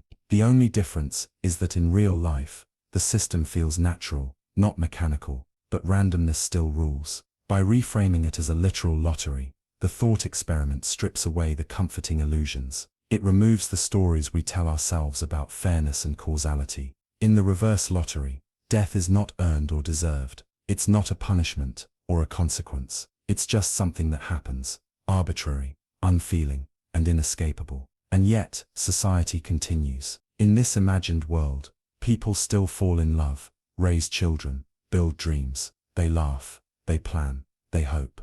The constant presence of risk does not paralyze them, it sharpens them. It gives each day a clarity, a preciousness, that would otherwise be dulled by routine. Every breath might be your last, and so every breath becomes sacred. This is part of what makes the reverse lottery so unsettling.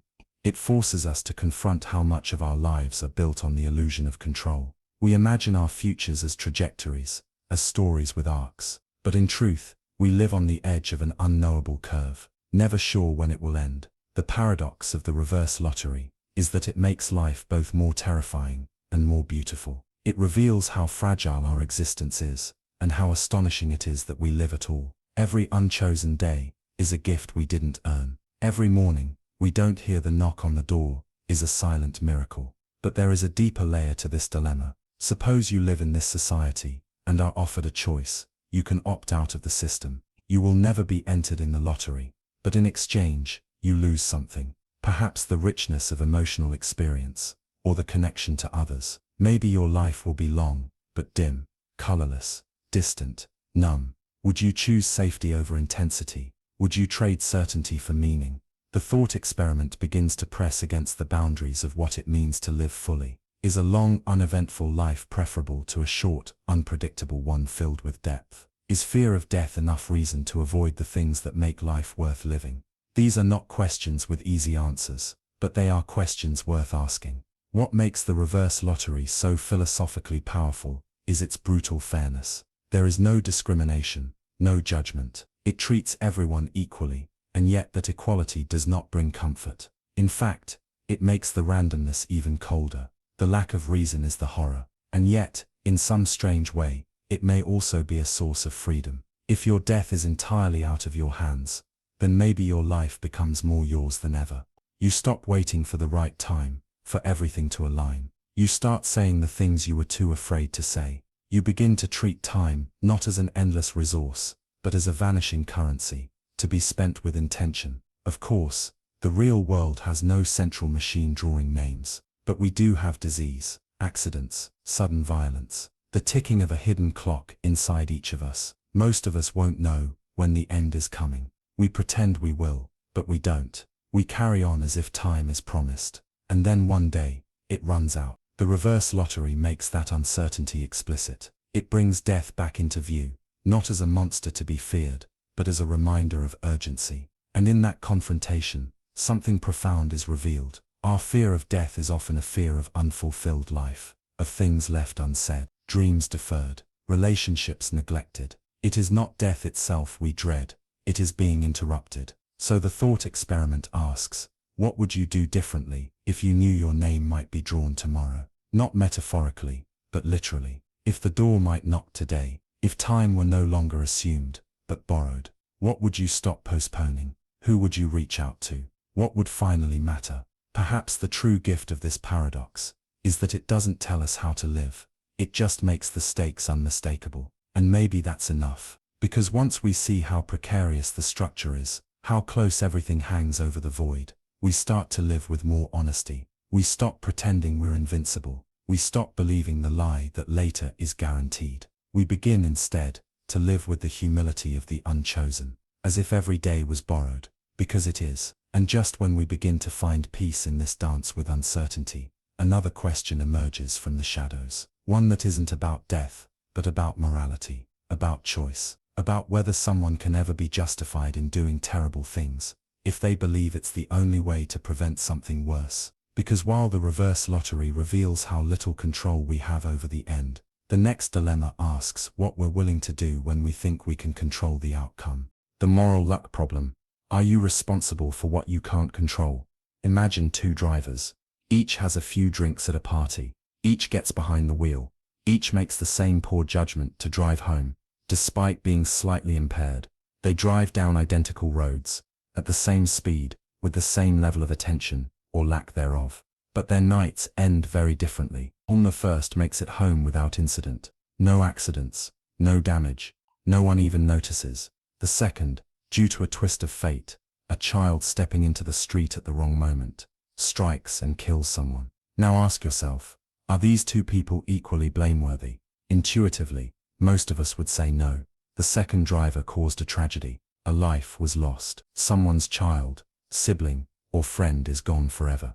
The first driver, by contrast, returned home safely. And yet, morally speaking, their choices were the same. Their intentions were the same. The difference lies only in the outcome, something largely beyond their control. This is the core of the moral luck problem, a paradox that challenges one of our most basic beliefs, that we should only be judged for what we can control, that blame and praise depend on intention, not on accident. But reality rarely cooperates with such clean distinctions. We often hold people accountable, not just for what they choose, but for what results from those choices, regardless of whether they intended those results or could have predicted them. A soldier who fires a shot in battle and kills a civilian might be condemned, while another, who missed by inches, is seen as more fortunate, maybe even heroic. A business leader who gambles and succeeds is called visionary. One who gambles and fails is called reckless. The actions are often the same. The difference lies in outcomes, shaped by factors far beyond their control. This is moral luck, the idea that chance, not just character, affects how we judge responsibility. It comes in many forms. There's resultant luck, where what happens after your action determines your moral standing. There's circumstantial luck, where the situations you find yourself in, wars, disasters, poverty, determine what kind of moral decisions you'll face. There's constitutive luck, where the kind of person you are, your temperament, values, even your impulses, is itself a product of genetics and environment, things you didn't choose. And there's causal luck, the web of causes that shape your entire life, long before you're aware of them. Taken together, these forces raise a troubling possibility that our sense of moral agency is far more fragile than we think. We like to believe we are autonomous actors, responsible for our actions, because we freely chose them. But what if those choices were shaped by forces outside us, by upbringing, trauma, biology, or luck? What if our moral landscape is built on tectonic plates we never placed? Consider a historical example. Two men grow up in different times. One lives in a peaceful democracy. He lives an ordinary life, never called upon to make extreme moral decisions. The other grows up under a brutal regime. He faces impossible choices: join or resist, obey or betray, survive or sacrifice. His moral failures may be far more visible, but is that because he is worse, or simply because his circumstances exposed him to harder tests? The moral luck problem asks us to confront how much of what we are praised or blamed for is not ours alone. We may be decent because we were never truly tested, or we may be condemned because we were tested in ways others never were. Some philosophers argue that this should change how we think about ethics. If luck plays such a large role, perhaps we should shift from blame to understanding, from judgment to compassion, from punishment to reform. Maybe the point is not to declare who is good or bad, but to understand how fragile goodness is, and how easily it could have been otherwise. But this approach feels dangerous to others. If we excuse people on the basis of bad luck, don't we risk moral chaos? Don't we allow wrongdoing to hide behind circumstance? And so the tension remains. We want to live in a world where actions matter, where choices have meaning. But we also want to be fair, and fairness demands that we recognize the role of luck, even in our most private decisions. This paradox reveals itself in everyday life too. Consider two job applicants, both equally skilled. One had access to better schooling, better networks, better timing. They get the job. We say it's merit. But is it? Or think about people we admire. Heroes, artists, visionaries. How much of their greatness came from effort, and how much from being in the right place at the right time? Would Van Gogh have become Van Gogh if he'd been born in a different century, or Kafka in a different country? And then there's us. Each of us carries within us a story of chances taken, and chances missed, of bad luck narrowly avoided, or tragically encountered. We judge ourselves harshly for our failures, and proudly for our successes. But the moral luck problem whispers a quieter truth, that the line between virtue and failure is not always drawn by will alone. It's drawn, sometimes, by randomness. And perhaps the most haunting part of the paradox is not how we judge others, but how we judge ourselves. Are we the authors of our character, or passengers in a vessel steered by fate? When we forgive ourselves for weakness, or punish ourselves for error, do we take luck into account? Or do we cling to a belief in total responsibility, because the alternative is too destabilizing to bear? This dilemma isn't meant to rob us of agency. It's meant to make us more thoughtful about how we use it, to remind us that our moral world is not flat. It's tilted, curved, uneven. Some walk on smooth ground, others climb every step. And maybe, just maybe, the awareness of this imbalance can give rise not to paralysis, but to compassion, not to guilt, but to grace. Because the more we see the luck beneath our lives, the more humble we become, the more grateful, the more careful not to judge too quickly, or too harshly. And perhaps that humility, born of paradox, is the first step toward a deeper kind of moral clarity, one that doesn't deny the reality of right and wrong, but dares to see them through the fog of fortune. And just when we begin to steady ourselves in this new moral landscape, we are faced with yet another challenge, one that takes the burden of luck and stretches it across eternity. A question not just about who we are, or what we control, but whether we have in fact lived this very moment before. The eternal recurrence. Would you live this life again and again? Imagine, just for a moment, that time is not linear, that your life is not a one-way journey with a beginning and an end, but a closed circle, an eternal loop. And when you die, you do not disappear. Instead, without memory, you begin again, not in a new form, not in a different world, but exactly as you are now, your same body, same name, same life, the same joys and heartbreaks, decisions and regrets, triumphs and failures. Everything happens again, every second, every breath, every mistake. This is the idea of eternal recurrence, most famously associated with the philosopher Friedrich Nietzsche. It's not just a metaphysical theory, it's a test, a mirror, a challenge to the way we live, because the question it poses is simple, yet terrifying. If you had to live your life over and over for eternity, exactly as it is, would you be at peace with that? It's easy to dismiss the idea as absurd. After all, modern physics doesn't support a literal repetition of existence, at least not in the way Nietzsche imagined. But as a thought experiment, eternal recurrence carries a weight that transcends science. It forces us to confront the deep moral and existential question. Do we live in a way we could willingly endure again? We often think of our lives as open-ended, filled with chances to improve, to do better, to escape our past. But eternal recurrence removes that escape. It locks us into the consequences of our actions, not just once, but infinitely. There is no final redemption, no cosmic erasure, no divine reset. Every careless word, every moment of cowardice, every act of kindness, every time we turned away, instead of leaning in, each is replayed, forever. This is not a doctrine of punishment. Nietzsche didn't propose it to make people despair. In fact, he offered it as the ultimate test of self-affirmation. Could you say yes to your life, not just once, but for all time? Could you embrace your existence so fully, with such acceptance and intensity, that you would welcome its eternal return? Most of us hesitate. There are things we wish we hadn't done, things we wish we had. If we had one more chance, we tell ourselves, we'd live differently, more honestly, more boldly, with more compassion, or courage, or clarity. But the truth is, most of us don't live as though we'll have to answer for our choices, not once, let alone forever. Eternal recurrence strips away the fantasy of a second chance. It places the weight of eternity on every moment. It says, this is not a rehearsal, this is it. The way you treat others, the way you spend your days, the way you speak to the world, and to yourself. It all matters forever.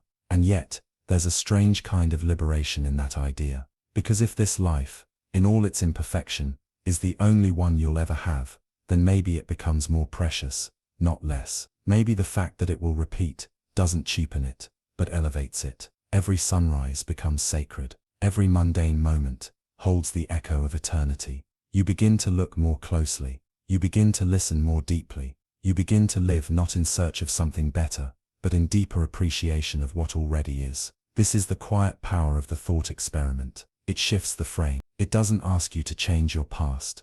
It asks whether you can love it, not in some romantic or naive way, but with brutal honesty. Can you own your life, flaws and all? Can you embrace it, not because it's perfect, but because it's yours? Of course this isn't easy. Most of us have pain in our pasts that we would never wish to relive, even once, let alone forever. We carry regret like stones. We long for forgiveness, for erasure, for a different script. But eternal recurrence doesn't offer that. It asks not what we wish had happened, but how we can live now, so that even in its repetition, our life carries dignity. Nietzsche's challenge was radical, to live as though you would choose this life again, not because it's easy, but because it's real, because it's yours, because in some deep, unshakable way, you are willing to face its repetition, not as a burden, but as a kind of blessing. And perhaps, if you can do that, if you can stare into the terrifying infinity of recurrence, and still whisper yes, then you have found something rare, a way of being that is whole. It's not about perfection, it's about alignment, about integrity, about becoming someone who, if your life were to loop endlessly, could live within it, without despair. This concept invites a strange kind of accountability. If every choice echoes through eternity, then your life is no longer made up of throwaway moments. Each decision becomes a thread, in a pattern that you must wear forever. But that doesn't have to be a curse. It can also be a guide. Imagine waking up tomorrow, with the knowledge that everything you do will be repeated forever. How would that change you? Would you be more honest, more present? Would you take risks you've been avoiding, or walk away from patterns that no longer serve you? Would you speak more gently, love more freely, forgive more quickly? Eternal recurrence isn't about cosmic repetition, it's about moral urgency. It reminds us that our time is limited, and that what we do with it matters, not because we'll be judged, but because we'll have to live with it, again and again. And yet, perhaps that's already true, because even without literal recurrence, our choices do return. They echo through relationships, through generations, through the stories we tell, and the lives we touch. The person you are today is not just living this moment, you're creating the conditions for your own future repetitions, in memory, in legacy, in how others carry you forward. So maybe the question isn't whether the universe will make you live your life again. Maybe the question is whether you already are. And just as we begin to grasp the depth of this eternal mirror, another dilemma arises, not from the repetition of life, but from the weight of lives yet to be born. A problem so strange, so disturbing, that it challenges our very ability to compare happiness, suffering, and meaning across generations. Because what if creating a world full of happiness means accepting a future filled with lives that barely feel worth living? The repugnant conclusion is a billion barely happy lives, better than a few deeply fulfilled ones. Imagine a world where everyone lives rich, meaningful, joyful lives. Not perfect, of course, but deeply fulfilling. The people in this world have access to beauty, love, purpose, and connection. They suffer, yes, but their suffering is far outweighed by deep contentment. Imagine 10 billion such lives, 10 billion individuals for whom life is a gift, not a burden. A society thriving not just in material terms, but in moral, cultural, and emotional depth. Now imagine another world. In this world there are far more people, perhaps 100 billion, or 1 trillion, but each life is only barely worth living. The people are not in pain, but their happiness is paper thin. Their experiences are bland, repetitive, shallow. They feel neither profound joy nor deep despair. They survive, they function, but they lack anything like the depth of the first world. And yet, because there are so many of them, the total amount of happiness in this second world is greater. Now comes the uncomfortable question: which world is better? This is the essence of the repugnant conclusion, a term coined by philosopher Derek Parfit. It's the idea that according to certain plausible principles in population ethics, we must conclude that a world with a vast number of barely worth living lives is in some sense better than a world with fewer deeply meaningful ones. And this, Parfit wrote, seems repugnant, yet the logic that leads us there is difficult to escape. We often assume that more happiness is better than less, that if we can create more good lives, we should, that the moral worth of a population increases with the total amount of well-being it contains. These ideas seem reasonable until they push us into paradox, because if we keep applying them consistently, we reach the conclusion that the ideal world might not be one full of brilliance, artistry, and human flourishing, but one filled with trillions of people whose lives hover just above the threshold of suffering.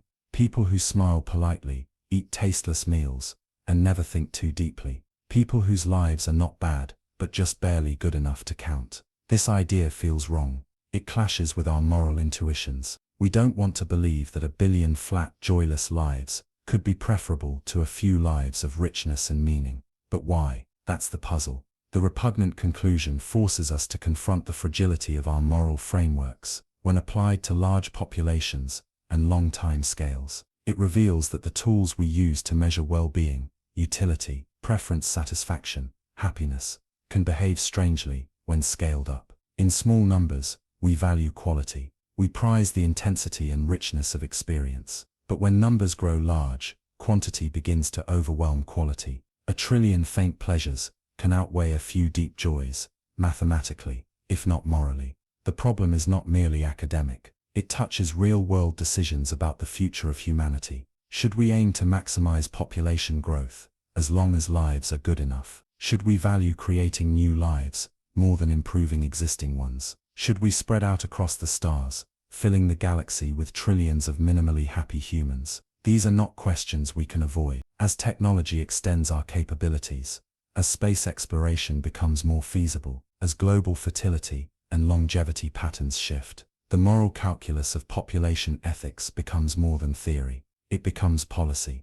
But the repugnant conclusion doesn't just provoke anxiety about the future. It also reveals something about us, here and now. It reveals that we struggle to compare lives. We don't know how to weigh the depth of one person's joy against the shallow contentment of many. We don't know whether existence itself is good, or only good when it meets certain standards. We don't know whether it's morally better to have more people, or better lives. And perhaps we never will, because even the notion of a life barely worth living is fraught. Who decides where that threshold lies? Is it based on pleasure, autonomy, love? Is a life filled with mild boredom, an absence of suffering, truly preferable to non-existence? Or does life require meaning to count as good? Some philosophers try to sidestep the repugnant conclusion by adopting different ethical frameworks, like focusing on average well-being instead of total. But these alternatives come with their own problems. For example, they can suggest that adding a happy person to a population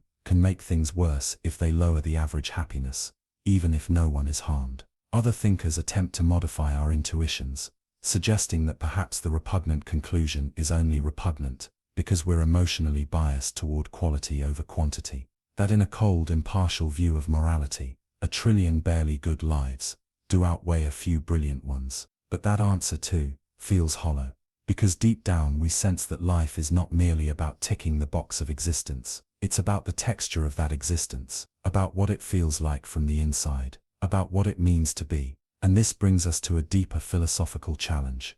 Perhaps we cannot reduce life to a single metric. Perhaps trying to assign numbers to something as rich and complex as conscious experience will always lead to paradox. Maybe what the repugnant conclusion teaches us is not that more lives are always better or worse, but that life itself resists simple comparison, that joy cannot be multiplied, that meaning cannot be measured in bulk, and yet we are still left with choices. We must still decide what kind of future we are building, whether we value growth for its own sake or richness of experience, whether we are willing to sacrifice quality for quantity, or whether we believe, in some essential way, that a life worth living is not just about avoiding suffering, but about the presence of something deeper. In that sense, the repugnant conclusion is not a riddle to be solved. It's a moral mirror. It shows us the shape of our values, stretched to their logical limits. It asks not just how we should compare lives, but why we think comparison is even possible.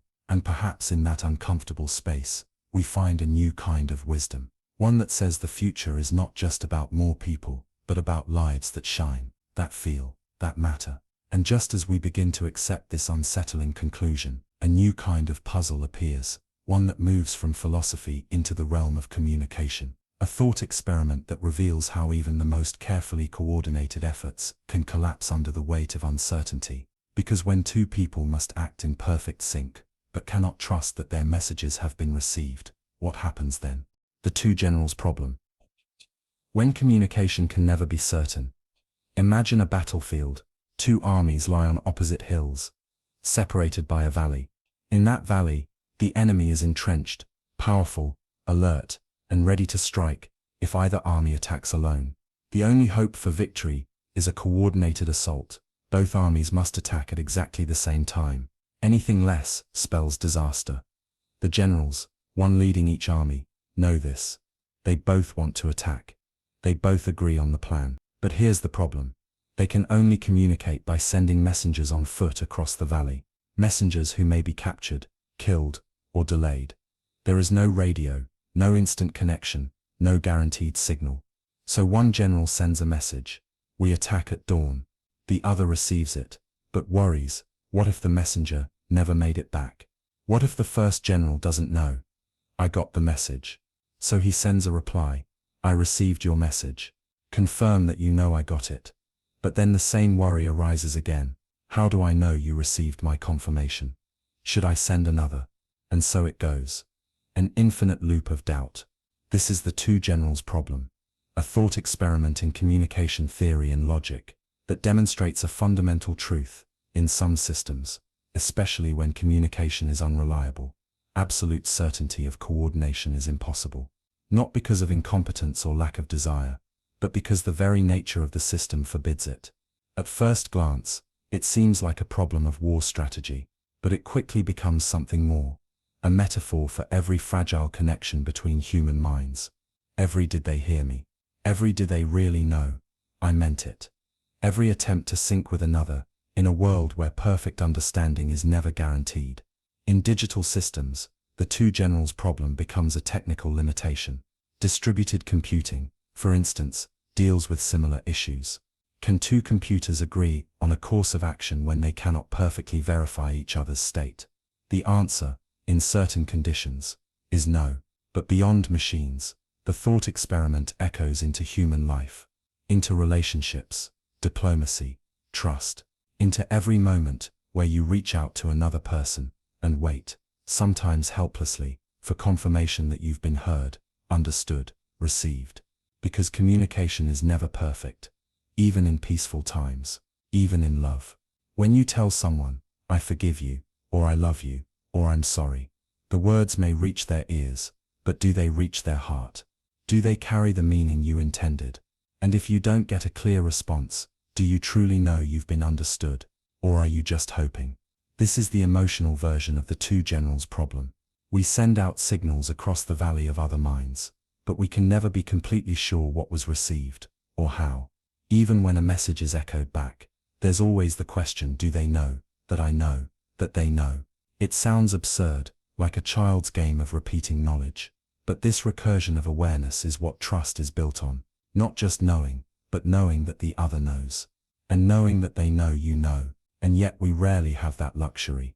Life moves too quickly. Messages go unanswered. Glances are misread. Silence can mean everything, or nothing. We live in a world of uncertain signals, hoping that our meaning survives the transmission. The two generals problem reveals how fragile certainty really is. It shows that even with shared goals, clear intentions, and good faith, coordination may still fail. Not because of malice, but because of doubt. And this doubt is not always irrational. Sometimes it's prudent. After all, if failure means destruction, hesitation is safer than assumption. Better to not attack than to attack alone. Better to hold back than to move forward without confirmation. This logic applies not just to armies or code, but to the human heart.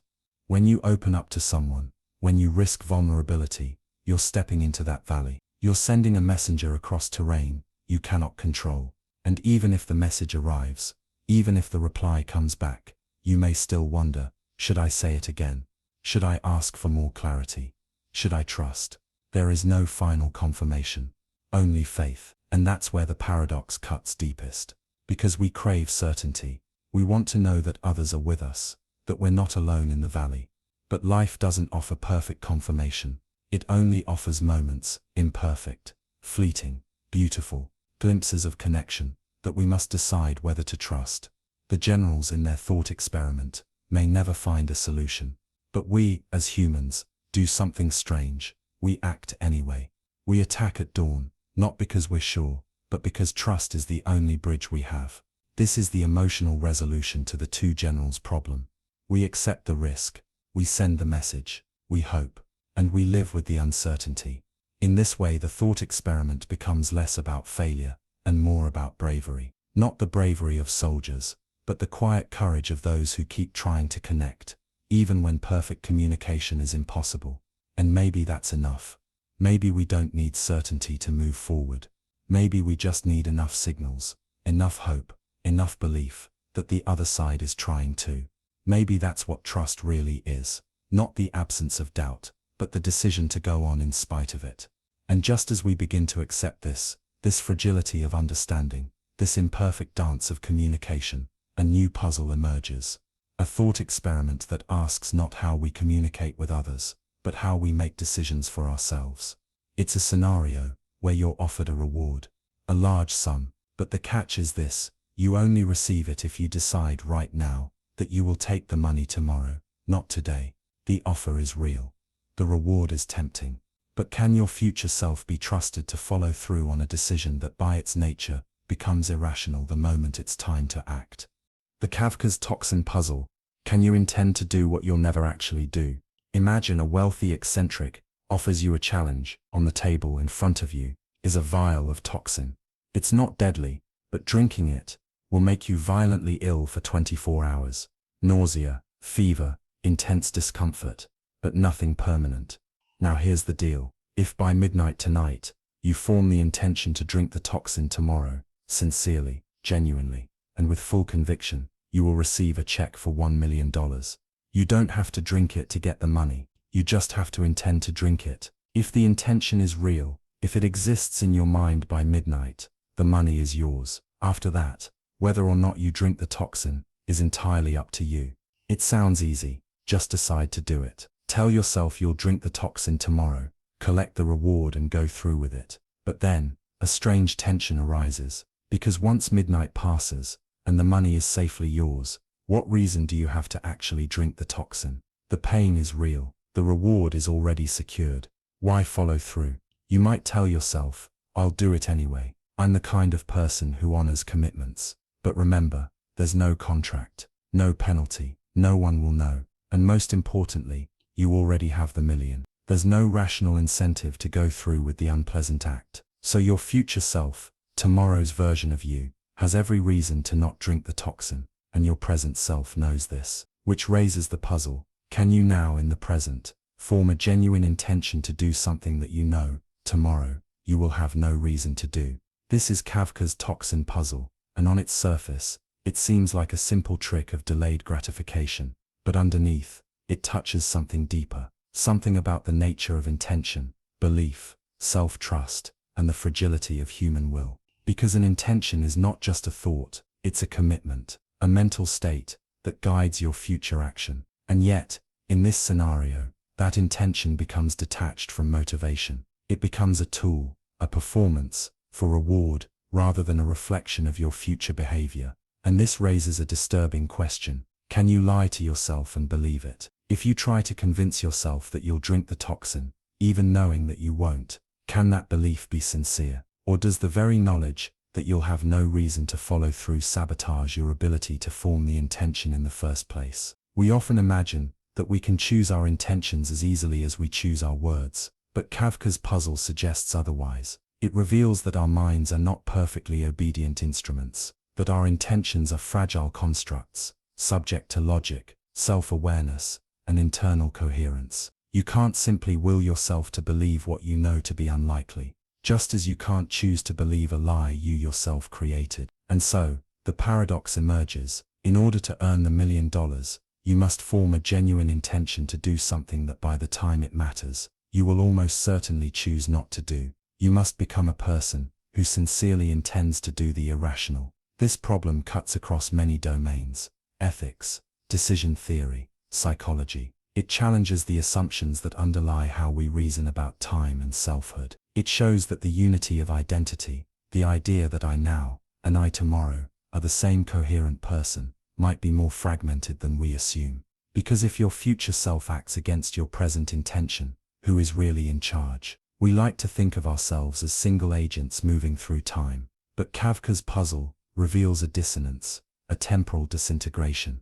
The person who forms the intention and the person who acts on it are not always aligned. The you who wants the money and the you who must suffer are not entirely the same. And so you face a unique kind of problem: how to manipulate yourself into sincerity. You might try tricks, perhaps place the toxin somewhere visible, or make a video message to your future self begging them to follow through.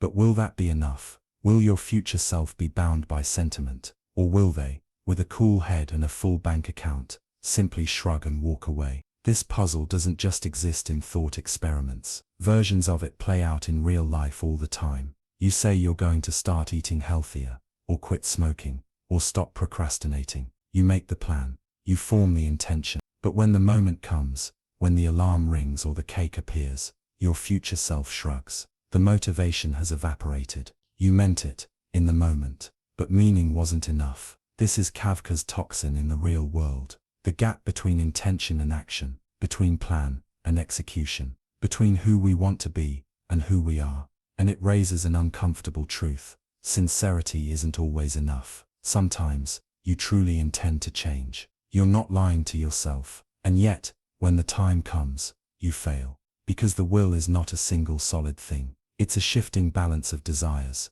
circumstances, and incentives. What feels strong now may feel irrelevant later. What seems noble in theory may feel pointless in practice. And so the puzzle becomes more than philosophical. It becomes emotional. It becomes about how we hold ourselves together across time, how we trust the person we will become, how we build structures that can hold our intentions long enough to become action. Perhaps the only way to solve the toxin puzzle is to become the kind of person who would drink it. Not because it makes sense, but because that's who you are. Someone who keeps their word, even when no one is watching. Someone who honors the past self's commitment, even when the reward is already banked.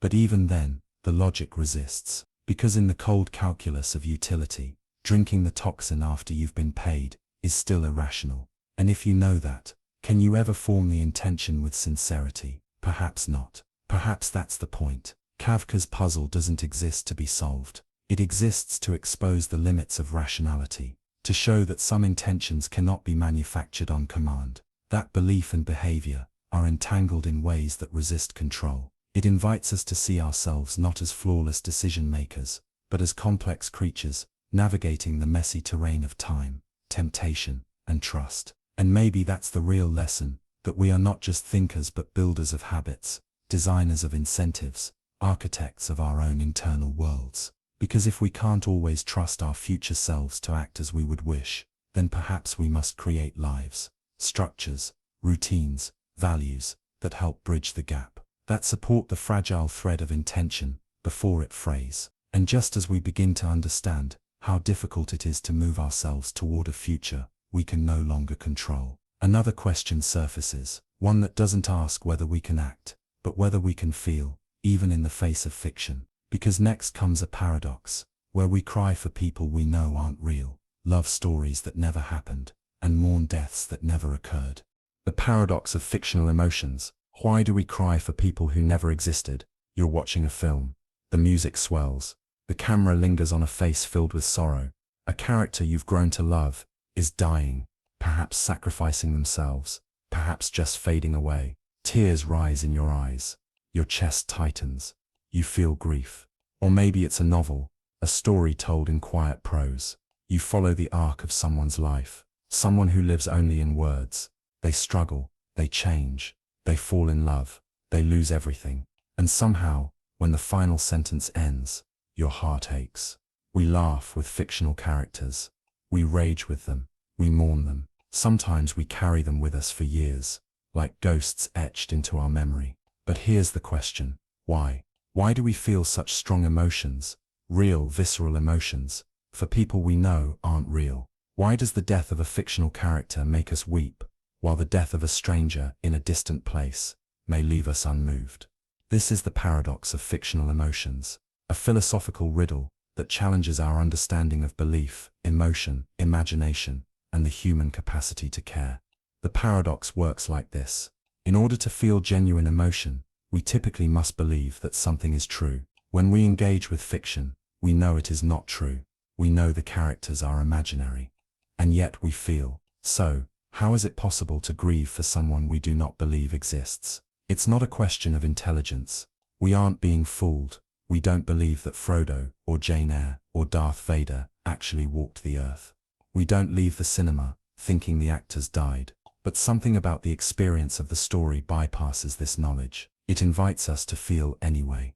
Some philosophers argue that our emotional responses to fiction aren't real. Emotions, that they're a kind of mental simulation, like play acting in the mind. We pretend to be sad, just as children pretend to be scared in a game of hide and seek. But this explanation feels incomplete, because anyone who has ever sobbed over a book, or felt their chest tighten during a tragic scene, knows that the emotion is not fake. It's not something we're mimicking. It happens to us.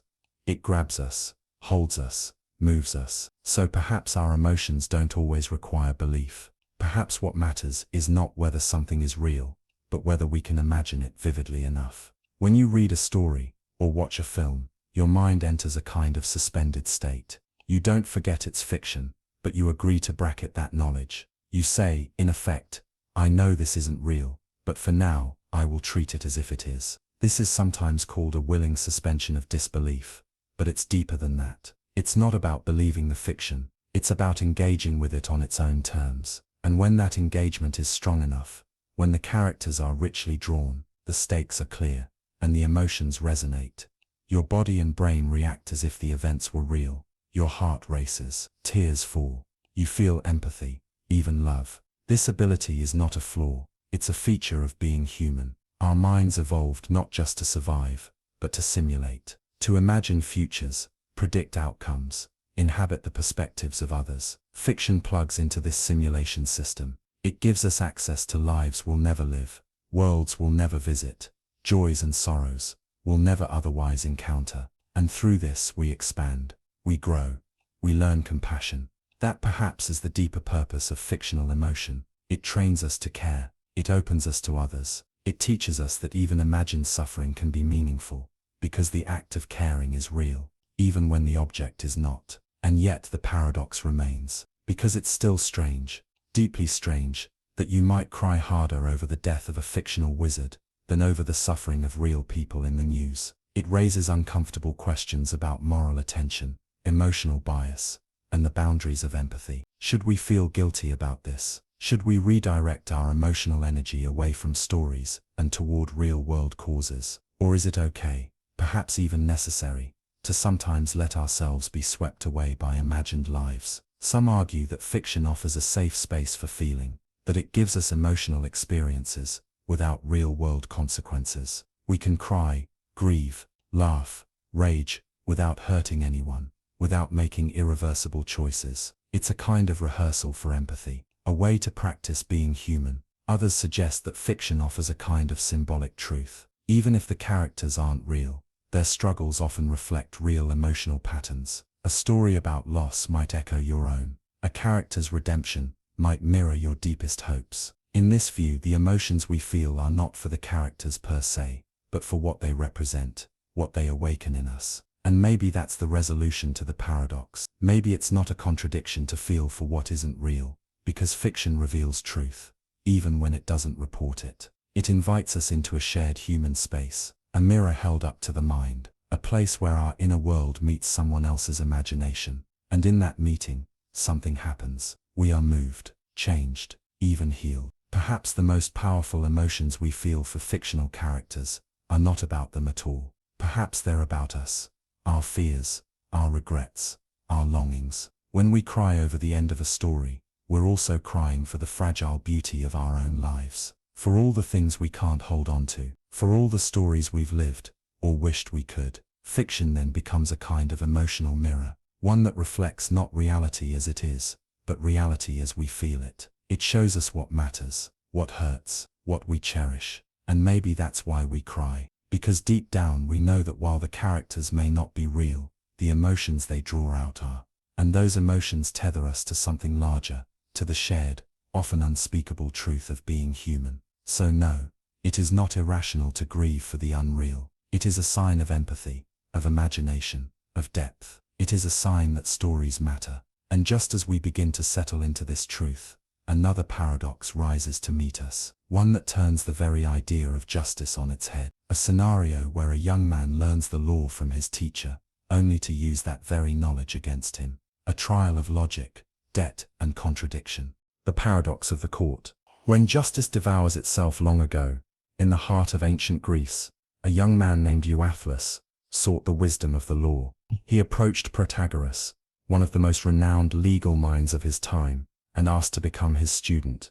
Protagoras agreed, but with a curious condition. Euathlus would pay the tuition fee for his legal training, but only after he won his first case in court.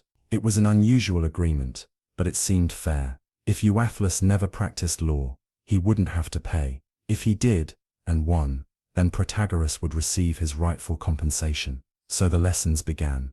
Euathlus studied. He learned. He sharpened his arguments. But when his education was complete, something unexpected happened. He never took a case. Whether out of fear, indecision, or personal conviction, Euathlus refused to step into the courtroom, and Protagoras waited and waited. Eventually, frustrated and unpaid, Protagoras sued his former student for the money he was owed, and that's when the paradox began. In court, Protagoras argued, "If I win this case, the court will order Euathlus to pay me, so I get my money. If I lose this case, then Euathlus will have won his first case, which by our agreement means he must pay me. Either way, he owes me the tuition." But Euathlus replied, "If I win this case, then the court has ruled that I do not owe you anything, so I pay nothing. If I lose, then I still haven't won my first case, so according to our agreement, I don't have to pay. Either way, I owe you nothing." Both arguments seem airtight. Each side is using the terms of the agreement and the structure of the trial itself to prove that they should prevail. Logic collides with logic. The law collapses into contradiction. This is the paradox of the court, a puzzle of self-reference, legal reasoning, and the fragility of justice, when language turns in on itself. At first glance, it seems like a simple legal technicality, a poorly written contract perhaps, but the longer you stare at it, the more it becomes something deeper, a mirror held up to the human struggle for fairness, a question not just of who is right, but of whether right can be determined at all when logic loops back on itself. Because what is justice, really, if both parties can argue, with equal plausibility, that the law supports them. We want our legal systems to be clean, rational, precise. We want laws to be like machines, predictable, stable, correct. But the paradox of the court reveals that even within the most carefully constructed system, contradiction can emerge, not from malice, not from corruption, but from language itself. Words are slippery. Agreements, no matter how well-intentioned, are built from assumptions. And once those assumptions are tested, especially when time, context or interpretation shifts, the structure can begin to crumble. In the case of Protagoras and Euathlus, both parties are appealing to a kind of recursive logic. They're not just arguing about what the contract says, they're arguing about what the outcome of the argument itself will imply. This creates a strange kind of legal time loop. The contract depends on the result of the case. The case is about the contract. The court is being asked to rule on a question that, in effect, contains its own answer. But which answer? That depends on the ruling. And so we circle endlessly. This kind of paradox isn't limited to ancient courts. Modern legal systems still struggle with similar self-referential traps. There are cases where laws conflict with themselves, or where precedents cancel each other out. There are disputes where the outcome determines the rules, and the rules determine the outcome. Legal scholars call these antinomies, mutually contradictory laws that exist within the same system. And when they arise, they shake the foundations of law itself. Because the law is built on the promise of resolution, of certainty. It says, come to us, and we will decide. But what happens when even the law cannot decide? What happens when both answers are true, or when each answer invalidates the other?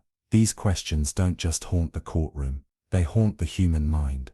Because we live in a world full of agreements, contracts, promises, social expectations. We rely on them to structure our lives. But deep down, we know they're fragile, that words can be twisted, that intentions can clash, that sometimes, no amount of logic can restore harmony.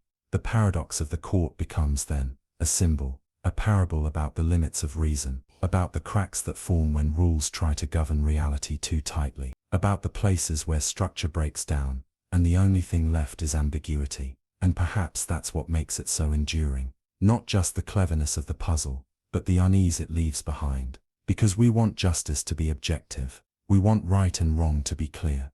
But life isn't always like that. People are messy, language is imprecise, context changes, and sometimes, two people can both be right, and still be locked in conflict. In the end, history doesn't record what the court decided in the case of Protagoras and Euathlus. Perhaps wisely, it left the question open, as if to say, the point isn't which argument wins. The point is that both are possible, and that justice, like truth, is sometimes more complicated than logic alone can resolve. So we are left with the paradox, with two men, both convinced they are owed something, both with valid reasons, both caught in a loop of expectation and contradiction. And we are left with the broader question, how do we find fairness in a world where meaning slips through the cracks of language? Perhaps we never fully do. Perhaps all we can do is keep speaking, keep listening, and keep adjusting our frameworks to the complexity of reality, not expecting perfect justice, but striving for a kind that can live alongside imperfection.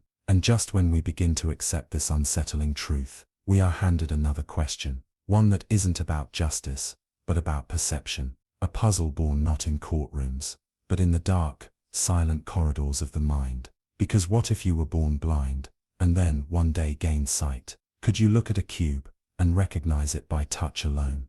The Molyneux Problem. Can the mind see what it has only ever touched? Imagine a child, born blind. From their first breath, they live in darkness, but not in silence. They learn the world through sound, through movement, through the sensation of hands brushing across surfaces. Over time, they grow skilled at identifying objects by touch, a cube, a sphere, a cylinder. Their fingers know the edges and contours. They can distinguish shape, texture, and form without ever seeing.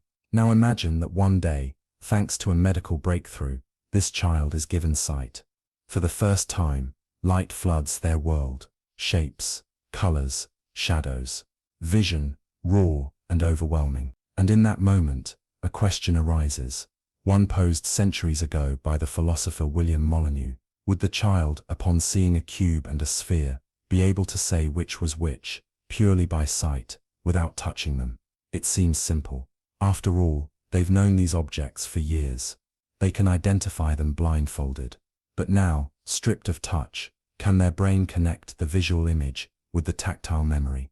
This is the Molyneux problem, a riddle that has haunted philosophers, neuroscientists and psychologists for over 300 years. At its heart lies a profound question about perception, knowledge, and how our senses weave together to build the world we believe we know. The problem was first posed in the 17th century by Molyneux in a letter to philosopher John Locke, who included it in his seminal work, an essay concerning human understanding. Since then, it has stood as a thought experiment about the relationship between experience and understanding. Because what the question really asks is this: is perception innate or learned? Do we understand the world through raw sensory input, or do we build that understanding over time by linking one form of input to another? Is there a deep shared language between our senses, a way the mind inherently maps the feel of a cube to the sight of one, or are these connections entirely constructed through experience? If the newly sighted person cannot visually distinguish the cube from the sphere, it suggests that sensory modalities are independent, that seeing and touching are separate languages, and translation between them must be learned. But if they can recognize the objects by sight alone, it suggests a deeper cognitive architecture, one where form, regardless of how it's perceived, exists as a unified idea. So far, modern science suggests the answer is closer to the first. The senses must be integrated through experience. In real-life cases, where blind individuals have gained sight later in life, thanks to surgery or technology, the results are often disorienting. The visual world appears confusing, chaotic. People struggle to connect the things they see with the things they knew by touch. To someone who has never seen, the cube and the sphere do not immediately announce themselves as familiar. Sight isn't simply turned on. It has to be interpreted. It has to be learned. But the question doesn't end there, because Molyneux's puzzle is also metaphorical. It's not just about blindness or vision. It's about how we come to know anything, about how different ways of knowing, feeling, seeing, thinking might connect or fail to connect. It's about how the mind makes meaning out of the unknown. We often assume that our senses work together in harmony, that our experiences across sight, sound, touch, taste and smell combine seamlessly into a single coherent world. But the Molyneux problem reminds us that this unity is not guaranteed. It must be constructed, and construction takes time, error, and patience. This has implications far beyond philosophy. It touches on how we learn, how we adapt, and how we interpret reality itself. Imagine learning a concept abstractly, say, justice or freedom. You might read definitions, hear speeches, study laws, but does that mean you understand it? Could you recognize it if it took a different form, if it was expressed in art, or music, or protest? Or must you first experience it, feel it, live it, before it becomes real? The Molyneux problem plays out not just in perception, but in life. We often see things without recognizing them. We encounter ideas, people, places, believing we know what they are, until we touch them with another part of ourselves. Then, suddenly, the cube becomes a cube, and sometimes, we feel something deeply, loss, love, fear, but cannot recognize it. When we see it in others, the link between what we know and what we perceive is not automatic. It is a bridge that must be built, and building that bridge requires vulnerability. It means accepting that the first glance may deceive, that understanding takes more than one sense, more than one point of contact. It means being willing to ask again, to touch again, to look again. In this way, the Molyneux problem becomes not a riddle, but a practice, a way of approaching the world with humility, with the awareness that what we see may not be what we know, and what we know may not be what we see. It also asks us to consider the limits of empathy. When we try to understand someone else's pain, can we recognize it, having only seen it from the outside, or must we touch it in ourselves first? And if we haven't, if we've never lived through their experience, can we ever truly see its shape? The answer may be yes, but not immediately, not without effort, not without translation, because understanding, like vision, is not just given, It is learned, it is earned, it is earned, it is earned, it is practiced. And this reveals something beautiful about the human mind. It is plastic, adaptable, capable of forming connections between worlds that once seemed separate. A person who could not see a cube yesterday may recognize it tomorrow. A mind that once could not understand may come to know. And yet this plasticity also reveals how fragile our perceptions are. If seeing is not enough, then how many other things have we failed to recognize? How many truths have passed before our eyes, unnoticed, because we never touched them with our deeper attention? Perhaps the Molyneux problem is not just about the newly sighted child. Perhaps we are all in a way that child, emerging from darkness, overwhelmed by new inputs, trying to make sense of what we see. And in this sense the question becomes universal. Can we recognize the truth when it arrives in a form we've never encountered before? Because the world is full of such truths, shaped like questions, hidden in symbols, buried in paradox. And as we step into the next one, we leave the world of touch and vision, and enter a strange arena where definitions blur, and simple logic begins to dissolve. Because now we face a riddle that turns sand into certainty, and certainty into sand. The paradox of the heap. When does a pile become a pile? Imagine a single grain of sand lying on the floor. You wouldn't call it a heap, it's just a grain. Tiny, solitary, insignificant. Now, imagine adding a second grain. Still not a heap. A third, a fourth, still nothing.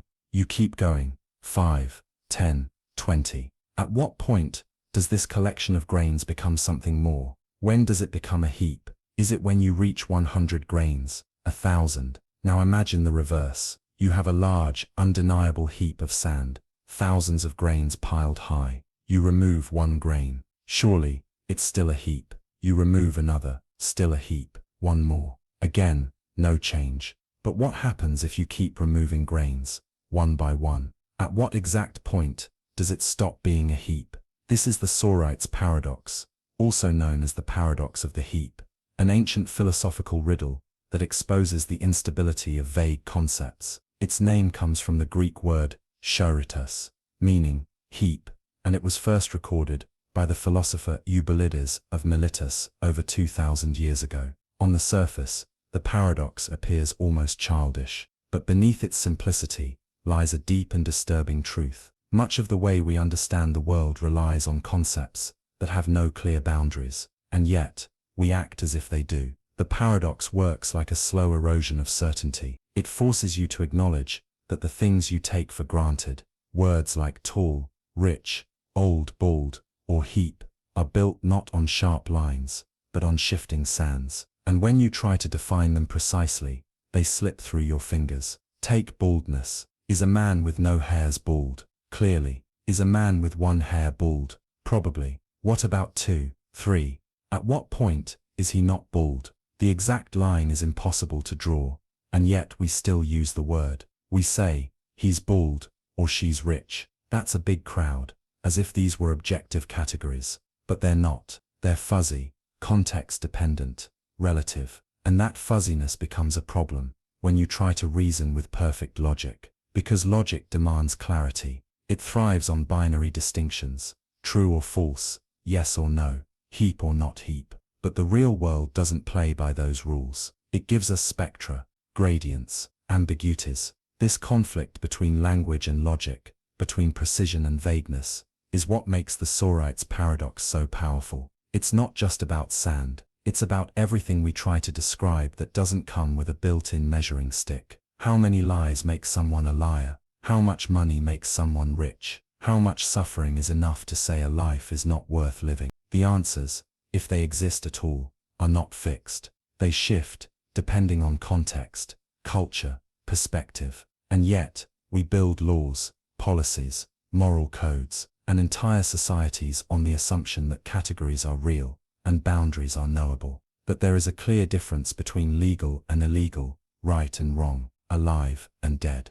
But Sorites whispers, what if those lines are illusions? What if we're standing on sand, pretending it's stone? One response to the paradox is to say that the problem lies in language, that terms like heap or tall are inherently vague, and that the paradox merely reveals this vagueness. that we should not expect precise answers where none exist. This is the epistemic view, the idea that our uncertainty is not a flaw in the world, but a flaw in our knowledge. Another view, known as supervaluationism, says that while some borderline cases are unclear, many are not, and we can still make meaningful statements even when the edges are fuzzy. A person with $0 is poor. A billionaire is rich. The middle ground may be hazy, but not all is lost. Others, like proponents of fuzzy logic, suggest we abandon binary reasoning altogether. Instead of asking whether someone is bald or not, we can assign a degree of baldness, say 0.9 or 0.3, depending on how many hairs they have. In this way, truth becomes a matter of degree, not absolutes. But each of these responses comes with a cost. They ask us to let go of the crisp, clean categories we prefer, to accept that many truths are not black or white, but gray, fluid, contextual. That logic, while powerful, may not always capture the messiness of lived experience. And this messiness matters, because the Sorites paradox isn't just an intellectual game. It has real consequences. Think of justice. How many unjust laws make a society oppressive? Think of health. How many extra calories make a person unhealthy? Think of war. How many civilian deaths turn a necessary action into a crime? In each case, there's no single point of transition, no flashing light that says, now, the line has been crossed. The change is gradual, but the consequences are real. This leads to a kind of moral exhaustion, a sense that, if we can't pinpoint the boundary, then maybe no boundary exists. Maybe everything is relative. Maybe meaning is a myth. But that too is a trap, because while categories may be fuzzy, they are not meaningless. While boundaries may shift, they are not imaginary. We need language, imperfect though it is, to make sense of the world. We need shared terms, even when we disagree on their precise application. The paradox doesn't mean we should abandon words like heap, or truth, or justice. It means we should use them with humility. It reminds us that behind every category lies a continuum, and that every continuum hides a story of change, one grain at a time. The Sorites paradox invites us to become more mindful of how we speak, to recognize that many of our concepts are thresholds masquerading as absolutes, that the line between one thing and another is often drawn by context, not nature, and perhaps that awareness can make us more careful, less eager to judge, more open to nuance. Because the line between poor and rich, guilty and innocent, true and false, is rarely as clear as we want it to be. Sometimes it's just one grain of sand. And just as we begin to accept the slow shifting nature of these transitions, we come upon another paradox, one that challenges not language, but knowledge itself, a riddle about color, consciousness, and what it means to truly know something. Because if you've read every possible fact about color, but have never actually seen red, do you really understand it? The Mary's Room thought experiment. Can you know color without ever seeing it? Picture a room. It's sterile, white, windowless. Every surface, every object, every flicker of light within it is devoid of color. In this room lives a woman named Mary. She is a brilliant scientist, an expert in neurophysiology, optics, and the science of vision. She knows everything there is to know about how color works. She has studied the electromagnetic spectrum, the functioning of the retina, the pathways in the brain that process visual information. She understands precisely what happens in the brain when someone sees the color red. She knows which neurons fire, which chemicals are released, and how those signals are interpreted into subjective experience. In terms of knowledge, objective, scientific knowledge, Mary lacks nothing. But there's one thing Mary has never done. She has never seen color. Not red, not green, not even the soft yellow of a fading afternoon sun. She was born in this colorless room and has lived her entire life there, with access only to black and white media. Her world is shaped entirely by grayscale and words. Now imagine one day, Mary is released. She walks out of the room into the vibrant, chaotic, color-saturated world beyond. She sees a red apple for the first time, red roses, red blood, and in that moment, something happens. She experiences color. And then we ask, did Mary learn something new? This is the Mary's Room thought experiment, crafted by philosopher Frank Jackson in 1982, to challenge the idea that all knowledge is physical knowledge. that the world, and our experience of it, can be entirely explained by facts, data, and objective observation. Because if Mary learns something new when she sees red for the first time, despite already knowing every physical fact about color, then it seems to suggest there is a kind of knowledge that is non-physical, a knowledge of what it is like. Philosophers call this kind of knowing qualia, the subjective, first-person experience of perception. The redness of red, the bitterness of coffee, the ache of loss. These are not facts you can simply describe or analyze. They are felt, lived, known from the inside. Mary's room forces us to confront the possibility that conscious experience cannot be reduced to scientific data. That knowing all the facts about pain is not the same as feeling it. That knowing the structure of music is not the same as hearing it stir your soul. But there are truths, real, undeniable truths, that live beyond the reach of words and theories. This strikes at the heart of one of philosophy's oldest questions. What is consciousness? If Mary can understand the brain's mechanics perfectly, and still be surprised by the experience of red, then consciousness must involve something more than mechanisms. There must be a difference between explaining an experience and having it. And this has profound implications. Because if subjective experience is a kind of knowledge, then it's not just a byproduct of the brain, it's something fundamental to understanding reality. It means that there are truths that can't be fully captured from the outside. That to know a person, a feeling, a moment, you sometimes have to be in it. And that leads to another question. Can we ever truly understand someone else's experience? If Mary, with all her knowledge, cannot understand red without seeing it, then what about us? Can we truly understand the grief of someone who's lost a child, if we never have? Can we understand what it's like to live in fear, or poverty, or isolation, if our lives have been free of such things? We may know the facts, we may sympathize, but do we know?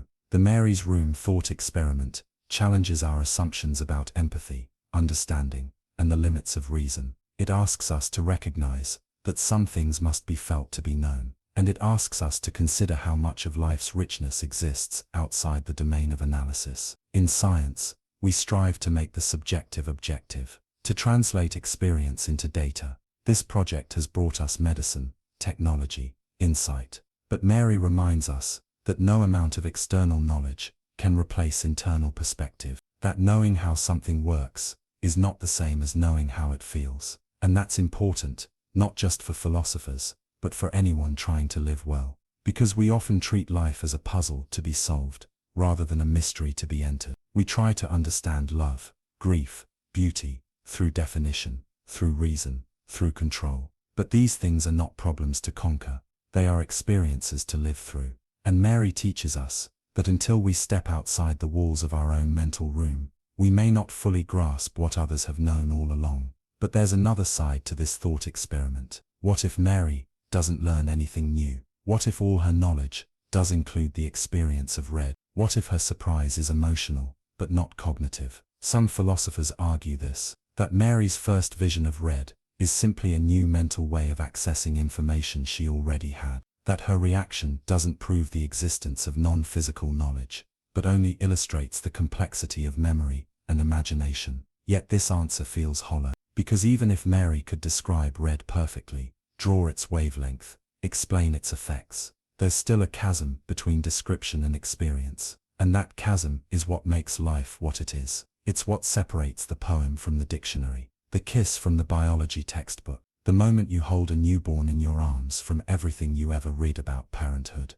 Mary's Room reminds us that being alive is not just about understanding the world, it's about feeling it from the inside. It's about stepping out of the white-walled mind and into the chaotic, messy, colorful field of human experience. And perhaps once Mary steps outside, she not only sees color, but herself, in a new light, not as a detached observer, but as a participant in the strange shimmering theater of being. So the real question might not be whether she learns something new, but whether we too are still inside our own rooms, trapped in facts, waiting to see the world in color. Because sometimes, it's not more information we need, it's the courage to walk outside. And just as we reflect on the boundaries between knowledge and experience, another paradox enters the stage, one that questions how we organize knowledge at all. Because what if writing a book means contradicting yourself? What if the very act of collecting truths leads you to doubt them? The paradox of the preface: can you believe everything you've written while also believing you're probably wrong? Imagine you've just finished writing a book. It's taken you years. Every chapter, every page, every sentence has been crafted with care. You've done the research, checked your facts, reviewed your sources. You believe everything you've written, truly. There's no chapter you consider false, no argument you knowingly doubt. But now, at the beginning of the book, in the preface, you write something like this: while I believe each claim in this book to be true, I also acknowledge that given the length and complexity of the work, it is likely that at least one error has slipped through. I ask the reader's understanding for any such mistake. You close the book and exhale, and suddenly, a strange tension emerges. You believe everything you've written, and yet, you also believe that at least something in the book is likely wrong. You believe each individual statement, but you also believe that, collectively, at least one of them is false. This is the paradox of the preface, a thought experiment that exposes a subtle contradiction at the heart of belief, knowledge, and rational humility. At its core, the paradox asks, can you rationally believe each member of a set of claims, while also rationally believing that not all of them are true? In everyday life, the answer seems to be yes. Authors routinely write prefaces, like the one described above. Scholars qualify their work with cautious humility. Journalists issue corrections. Scientists acknowledge margins of error. We all accept the idea that no human effort is perfect. And yet, formally, there's a tension. If you truly believe Proposition A, and Proposition B, and Proposition C, then it seems irrational to also believe one of these propositions is false, because that's logically inconsistent. You can't believe both that each thing is true, and that at least one of them is false, can you? And yet, we do. We do it because we know we are fallible. We know that belief doesn't guarantee truth. We know that even the most careful work is vulnerable to oversight. And so, while we affirm each statement individually, we hold a meta-level belief that error is statistically probable, even if we can't identify where. This creates a peculiar split in our understanding of belief. There's the first-order belief, our belief in the specific content, the claims themselves. And then there's the higher-order belief, our belief about the overall reliability of our beliefs. And here's where the paradox gets sharper, because most models of rationality assume consistency. If you believe something, and you believe something else that contradicts it, then you are by definition irrational. But the paradox of the preface seems to suggest that such inconsistency is not only common, it may be rational. Why? Because fallibility is part of being human. To insist that you are incapable of error, that every statement you believe is guaranteed to be true, would be arrogance, not reason. It would be to deny the lessons of history, of science, of life itself. Mistakes happen, understanding evolves, certainty cracks. And so, we live in this paradoxical state. We believe each thing we say, and we also believe that we are probably wrong, somewhere. This tension isn't limited to authors. It applies to every area of thought. A judge delivers a verdict, believing it to be just, while knowing that even the best judges sometimes err. A scientist publishes a paper, confident in her methods, yet aware that later studies may revise or overturn her findings. A friend gives advice, sincerely, while admitting, I could be wrong. The paradox of the preface teaches us something important about rational humility. It shows that being thoughtful doesn't always mean avoiding contradiction. Sometimes, it means embracing a certain kind of contradiction, the kind that arises when deep conviction meets deeper awareness. It asks us to see belief not as binary, true or false, certain or uncertain, but as layered, as situated, as complex. Because real belief is not static, it's lived. And in that living, we must constantly hold space for error, not because we doubt our beliefs in the moment, but because we recognize the limits of perspective. But how do we live with this contradiction? How do we speak, act, teach or write with confidence, while holding within us a quiet voice that whispers, you might be wrong? Some philosophers argue that we must revise our understanding of belief itself. That belief need not be absolute, that we can hold beliefs with varying degrees of confidence, degrees that allow room for doubt, without collapsing into skepticism. Others suggest that the paradox shows the limits of classical logic, that our minds do not operate in strict Boolean binaries, but in flexible probabilistic webs of trust, experience, and judgment. Still others say that the paradox reflects something deeper, something existential, that to be human is to live in uncertainty, to walk forward without full knowledge, to build, write, speak, and love, not because we know we are right, but because we hope we are, and because the alternative is silence. In that sense, the paradox of the preface becomes more than a technical puzzle. It becomes a philosophy of engagement. It reminds us that we are always navigating the tension between confidence and caution, between the desire to share what we know, and the awareness that what we know may not be the whole story. It teaches us to move forward anyway, to speak, to act, to write, not as gods who know the truth, but as travelers offering a map drawn in pencil. And perhaps that's what the best prefaces really say. I have done my best. I believe what follows, but I know the world is wide, and my eyes are small. If I have erred, may the truth correct me. And maybe that's enough, because belief is not the enemy of humility. The two can walk together, if we let them. And just as we begin to accept this delicate balance between conviction and fallibility, we arrive at another ancient question, one that takes aim not at what we say or believe, but at how we understand motion, time, and the very nature of reality. Because if an arrow is frozen at every instant of its flight, is it really moving at all? Zeno's arrow paradox.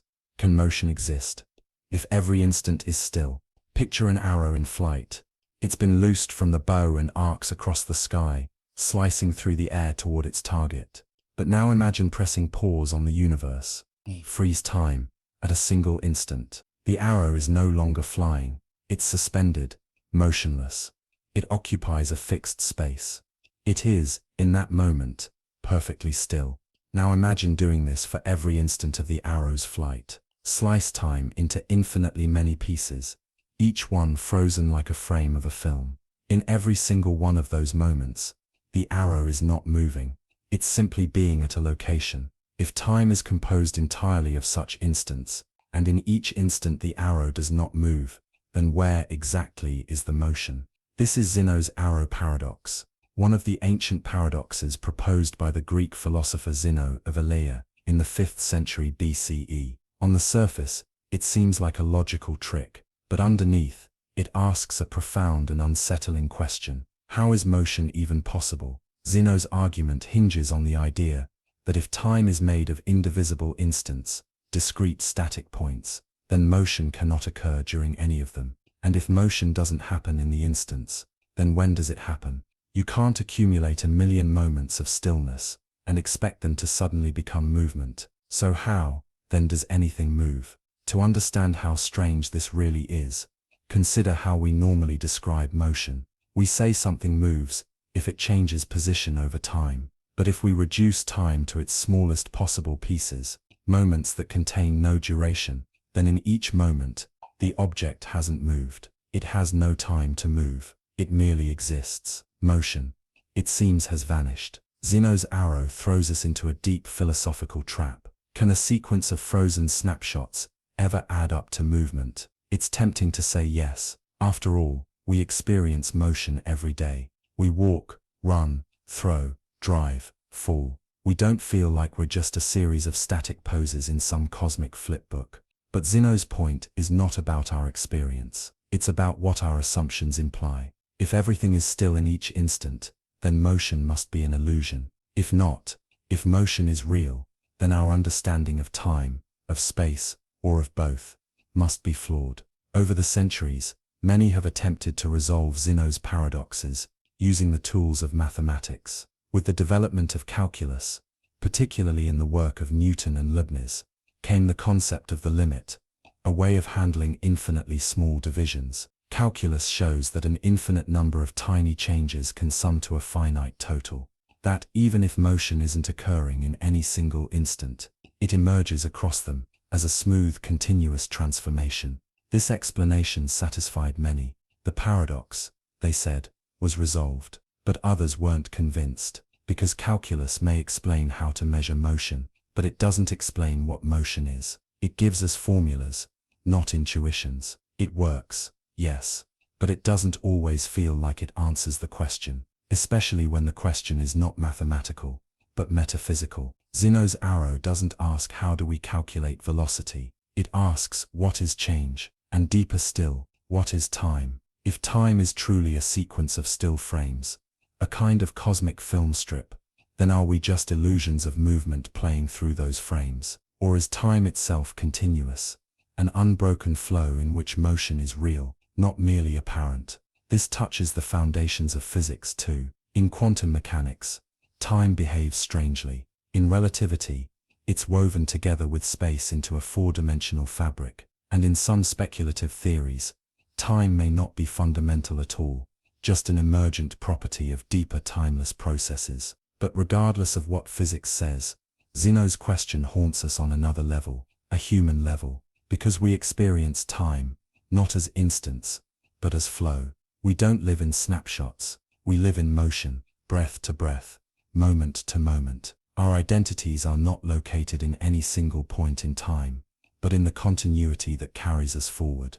We are not beings of the instant, we are beings of becoming. And yet, we look back, we pause, we analyze, we freeze the arrow in the air and ask, is it moving now? And the answer is always no. It only moves when you let it go. And perhaps that's Zeno's deeper insight. Not that motion is impossible, but that motion is not located in the now. It's not found in the frozen slice. It's found in the relation between slices, in the movement between stillnesses. And maybe that's how life is too. You can analyze a moment, take it apart, understand every detail, and still miss the thing that gives it meaning. Because meaning, like motion, often lives in the transitions, in the passage, in the not quite yet, and the just past. Zeno's arrow becomes more than a physical paradox. It becomes a mirror for our desire to understand life by dissecting it, only to discover that something essential slips through our fingers when we try to freeze it.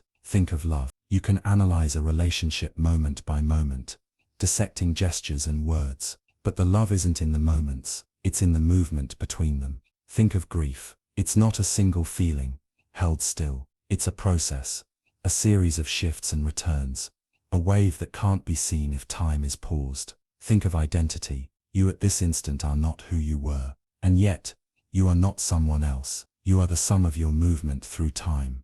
We are like the arrow, in flight, always in flight. And Zeno, perhaps unknowingly, reminds us that to understand life, we must sometimes stop analyzing the freeze frame and let ourselves be carried by the arc. And just when we begin to grasp this, when we start to trust that motion is real, even if each instant is still, another question rises, one that asks not about motion, but about power. Because if you create a stone so heavy that you cannot lift it, have you limited your power, or revealed its true extent? The paradox of the stone. Can omnipotence limit itself? Imagine a being with unlimited power, a being so vast, so absolute, that nothing lies beyond its reach. It can create worlds from nothing, command galaxies, to dance, erase or rewrite the laws of physics at will. In every sense of the word, it is omnipotent, all-powerful. Now ask the question, can this being create a stone so heavy that even it cannot lift it? It seems simple enough, but no matter how you answer, something unsettling emerges. If the answer is yes, if the being can create such a stone, then there is something it cannot do. Lift the stone. And if it cannot lift the stone, then it is not all-powerful. If the answer is no, if it cannot create the stone, then there is still something it cannot do. Create an unliftable stone. Again, its power has limits. Either way, the paradox seems to trap the concept of omnipotence in contradiction. This is the paradox of the stone, an ancient philosophical riddle that challenges the coherence of absolute power. It asks not just whether omnipotence exists, but whether it even makes sense, whether the very idea of limitless power collapses under its own weight. At first glance, the problem might seem like a word game, a trick of language, but it points towards something deeper, the question of whether logic itself can place boundaries on what power means. Can an all-powerful being defy logic? Can it make a square circle, a married bachelor, a stone so heavy it defeats its own strength? Or is logic itself the frame within which even power must operate? Some philosophers resolve the paradox by redefining omnipotence. They say an all-powerful being can do anything that is logically possible, but it cannot do what is logically incoherent, because such things are not things at all. They are nonsense. A stone so heavy that omnipotence cannot lift it is like a four-sided triangle. It's not just impossible, it's meaningless. According to this view, the paradox dissolves. The question becomes equivalent to asking whether omnipotence can do the impossible by definition. And the answer is simply that impossibilities do not fall within the scope of power, not because of weakness, but because of incoherence. But this answer raises its own questions. If omnipotence is limited by logic, then logic stands above power. It becomes the one thing that cannot be violated. And that's a strange kind of limit, especially when we imagine a being who created everything. If logic is part of the created universe, can it be suspended? If not, is it truly created? Or perhaps logic is not created, but eternal, in which case, even omnipotence is not truly free. This leads to a fascinating shift in perspective. Maybe omnipotence is not the ability to do the incoherent, but the ability to do anything that can be done. In this view, the paradox reveals not a flaw in the concept of power, but a misunderstanding of what all-powerful really means. It's not about brute force, it's about coherent action within a meaningful universe. But the stone paradox doesn't only haunt theology, it also holds a mirror to our own ideas about control, agency, and the limits of strength. Because in a sense we all face smaller versions of this riddle. Can you set a rule for yourself so binding that you cannot break it? Can you make a promise so absolute that even your future self, with all your freedom, will keep it no matter what? In daily life, we attempt this all the time. We set resolutions, make vows, create systems to control our future behavior. We try to lock ourselves into patterns that will overcome our changing desires. In doing so, we imitate the paradox. We use power to limit power. We try to bind ourselves with rules of our own making. But are we still powerful if we cannot escape the rules we chose? And if we break them, does that mean we were never really bound? This is the human version of the stone.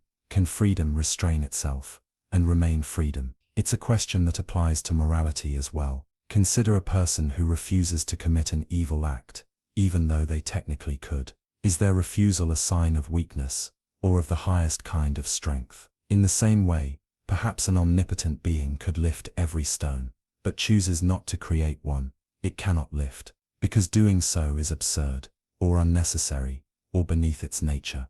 The absence of such a contradiction is not a limit, but a sign of coherence. And here, the paradox becomes not a challenge to power, but an exploration of self-limitation as a form of wisdom. Because true strength may lie not in doing everything, but in not needing to. In this light, the paradox of the stone invites us to reflect on the meaning of power, not as the capacity for chaos, but as the ability to act with purpose. It suggests that the highest form of power may be the freedom not to stretch reality into nonsense. And perhaps the deepest version of the paradox is not about stones or lifting, but about understanding. Because when we speak of omnipotence, are we trying to grasp something beyond the limits of the human mind? Are we attempting to contain infinity in finite words? If so, then perhaps the paradox is not a trap, but a reminder. Language has limits. Thought has boundaries. Some concepts are too large to be held in logical boxes. And yet, we try. We create metaphors, questions, thought experiments. We speak in symbols, paradoxes, riddles, not to explain the infinite, but to feel its edge. And maybe that is what the stone truly is. Not an object, but a weight. The weight of mystery, the weight of all the things that don't fit into language, but still matter. So can omnipotence create a stone so heavy it cannot lift it? Maybe the better question is, why do we keep asking? Because the paradox, like all great philosophical puzzles, does not offer resolution. It offers reflection. It invites us to live inside the tension, to recognize the limits of what we can know, and still keep seeking. And just as we turn from the immovable stone, and the hands that cannot lift it, another riddle awaits. This one isn't about power, but about observation, about black ravens, white shoes, and the strange idea that seeing one thing might confirm the truth of something else entirely. The paradox of the ravens. Can a white shoe prove that all ravens are black? Some truths appear obvious, others become strange, only when you try to pin them down with precision. Consider the classic statement, all ravens are black. At first glance, it's a straightforward claim, an empirical generalization we make after observing many black ravens and no non-black ones. The more ravens we see that fit the description, the more confident we become in the rule. Now imagine that one day, you see a raven, a real one, perched in a tree, glossy black feathers catching the light. You nod, another confirmation, one more piece of evidence in favor of the hypothesis. But now consider a different scenario. You see a white shoe, not a raven, not black, just an ordinary white sneaker sitting on someone's doorstep. And now ask yourself, has this white shoe also confirmed that all ravens are black? It sounds absurd. A white shoe has nothing to do with ravens. It tells us nothing about bird feathers or taxonomy. And yet, according to the logic of confirmation theory, it might. This is the heart of the paradox of the ravens, also known as Hempel's paradox, named after the philosopher Carl Gustav Hempel, who articulated it in the 1940s. The paradox emerges from the formal structure of logic and the way we think about evidence. Let's unpack it. The statement, all ravens are black, is logically equivalent to its contrapositive, all non-black things are non-ravens. In logic, these two statements say exactly the same thing. If it's true that all ravens are black, then it must also be true that nothing that isn't black is a raven. So when you see a white shoe, something that is not black, and also not a raven, you are technically observing something that supports the second statement, that non-black things are non-ravens, and therefore by logical equivalence, you are confirming that all ravens are black. This is where the absurdity begins to creep in. We recoil from the idea that spotting random objects, a red apple, a blue car, a white shoe, can somehow count as evidence for a claim about ravens. But logic says otherwise, and the tension between our intuition and the structure of logic is precisely what makes the paradox so powerful, because it challenges our assumptions about what it means to know something, to confirm something, to gather evidence. In everyday life, we operate under the belief that relevant observations count, and irrelevant ones don't. Seeing a black raven feels like good evidence for the all ravens are black claim. Seeing a white shoe feels like noise. But the paradox says, if your theory makes universal claims, then every non-example that fits matters, and in doing so, it reveals the fragility of our reasoning. The paradox forces us to consider, what is evidence? Is it just any observation that doesn't contradict a claim? Or does it have to be directly related? Can irrelevant truths still be confirmatory, simply because they eliminate possibilities? Some philosophers respond to the paradox by pointing out that not all confirming evidence carries equal weight. Seeing a black raven is more informative than seeing a white shoe, even if both technically align with the theory. This leads to ideas about degrees of confirmation. Some evidence may count in principle, but not in practice. Others suggest that the paradox shows the limits of confirmation theory itself, that logic, when detached from context and causality, can lead us into strange and misleading conclusions. But perhaps the deeper lesson of the paradox lies not in how we solve it, but in what it reveals. Because all ravens are black is not just a scientific claim, it's a symbol for all the generalizations we make, all the patterns we assume, all the truths we believe, because we've seen them often enough and never seen them contradicted. The paradox reminds us that our beliefs are often built on fragile scaffolding, not because we are foolish, but because the world is too vast to observe in full. We draw conclusions from limited data. We project from what we've seen to what we haven't, and sometimes we forget how much of what we believe rests not on certainty, but on habits of thought. And then suddenly, a white shoe appears and asks us if we're really paying attention. Are we looking only for confirmation in the expected places? Are we overlooking the role of absence in shaping belief? Are we confusing logical form with meaningful evidence? In this way, the paradox of the ravens isn't really about birds or shoes. It's about how we build knowledge in a world where we can't see everything. It invites humility, because for every black raven we count, there are countless other things we don't count, objects and moments and patterns we dismiss because they don't feel relevant. And sometimes, those things carry hidden information, or raise questions we didn't know to ask. So what do we do? Perhaps the answer lies not in rejecting logic, but in balancing it with context, in recognizing that not all evidence is equal, even if it fits the form, That meaningful knowledge requires more than formal validity. It requires understanding relevance, causation, perspective. Because a white shoe can support the theory, but only in the thinnest, most technical sense, and truth, real truth, is thicker than that. And perhaps that's the true value of the paradox. It doesn't tell us what to believe. It tells us to examine how we believe. It reminds us that certainty is delicate, and that the universe often hides complexity behind simplicity. It shows us that logic is powerful, but not always intuitive. And in doing so, it opens a door to deeper awareness, that sometimes, the most unsettling ideas are those that seem perfectly reasonable, until you look just a little closer. And just as we begin to question the nature of evidence, the foundations of observation, another dilemma appears. This one not about what we can see, but about what we might have to do. A scenario where a single person is said to carry the key to saving many, but only if we're willing to do something unthinkable. Because what if the only way to prevent catastrophe is to hurt someone now? The ticking time bomb dilemma. Is torture ever justified to save lives? Imagine a city. Beneath its quiet surface, hidden deep within the concrete arteries of the subway, a bomb ticks. It is powerful, capable of killing thousands, perhaps tens of thousands. The authorities have captured a man who knows where it is. He planted it. The clock is running out. You ask him where the bomb is. He says nothing.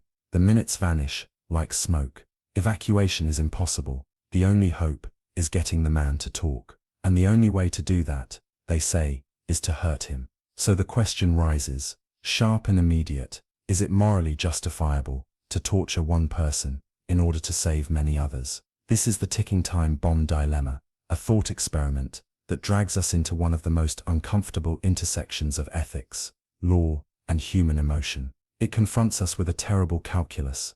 Do we violate one person's rights in order to prevent unimaginable loss? Or do we stand by principle and allow the clock to run down, knowing that inaction could cost lives? It is a scenario designed to test the limits of our moral reasoning, and it does so mercilessly. At first glance, the logic seems clear. If torturing one person could save thousands, it would seem monstrous not to do it. One pain weighed against many deaths, one suffering against many families spared. Isn't that the essence of utilitarian thinking? Maximize the good, minimize the harm. But beneath this logic, something darker moves. Because the dilemma isn't just about outcomes, it's about the means we are willing to use. It's about the kind of people we become when we allow certain actions, no matter the ends. Once torture is permitted, even in extreme cases, the line begins to blur. The exception becomes a precedent, the rare becomes routine, and suddenly, the act we once justified, only under the pressure of a ticking clock, starts showing up in quieter rooms, under vaguer threats, with weaker justifications. Philosopher Michael Walzer called this the dirty hands problem. The idea that sometimes, political leaders may have to do something morally wrong for the greater good, but that doing so still leaves a stain. The decision may be necessary, but it is never clean, never virtuous. Others argue more forcefully. Torture is always wrong, not because the consequences don't matter, but because some actions destroy the very moral ground we stand on. Torture dehumanizes. It turns a person into an object, a tool to be used, broken, extracted. And once we do that, we lose something ourselves. We betray the dignity we claim to defend. Still, the dilemma presses on. What if the threat is real? What if the stakes are millions of lives, not just thousands? What if the person we are interrogating is truly guilty, and we know it? What if time is measured, not in hours, but in seconds? The thought experiment is deliberately extreme, because real life is rarely so clear. In reality, we rarely have perfect information. We don't always know if the suspect is guilty. We don't know if the threat is real. We don't know if the pain we inflict will actually yield the truth, or just desperation, lies, confusion. And that uncertainty is what makes the ticking time bomb so dangerous, not just as an ethical puzzle, but as a political weapon. Because while it is often framed as a theoretical dilemma, it has been used in real life to justify torture policies, secret prisons, and the erosion of legal protections. The image of the ticking bomb becomes a shield behind which brutal acts are hidden. But let's return to the thought experiment itself. Strip away the politics. Assume the scenario is perfect. We know the man is guilty. We know the bomb is real. We know that torture will extract the information. And we know that information will save thousands of innocent lives. Now the dilemma becomes unavoidable.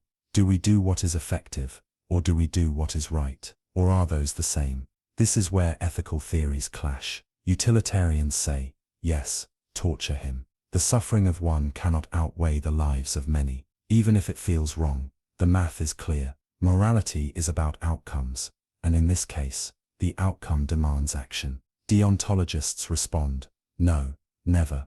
Torture is a categorical wrong. It violates human dignity. It is never justified, no matter the consequences. We are not permitted to use people as mere means, even to noble ends. And then there is the third response, moral residue. This view acknowledges that sometimes the right choice may be tragic, that there may be situations where every option is wrong, in some way, that even if we do torture, we should not feel righteous. We should feel broken, guilty, ashamed, because the choice may be necessary, but it is not clean. In this light, the dilemma becomes not a justification for cruelty, but a mirror for human fallibility. It shows how thin the line is between heroism and horror, between protecting life and corrupting it. And maybe that is the true power of the thought experiment. Not to give us answers, but to remind us that some questions carry only grief, that even when we act to save, we may carry wounds that no logic can erase. Because when the bomb is defused, and the city is safe, and the suspect lies broken, we must ask, what kind of world did we preserve, and at what cost? The ticking time bomb dilemma then becomes less about action and more about awareness. It tells us that easy answers do not exist in matters of pain, that morality is not always a matter of equations, that in moments of crisis, we are not just choosing between outcomes, we are choosing who we are.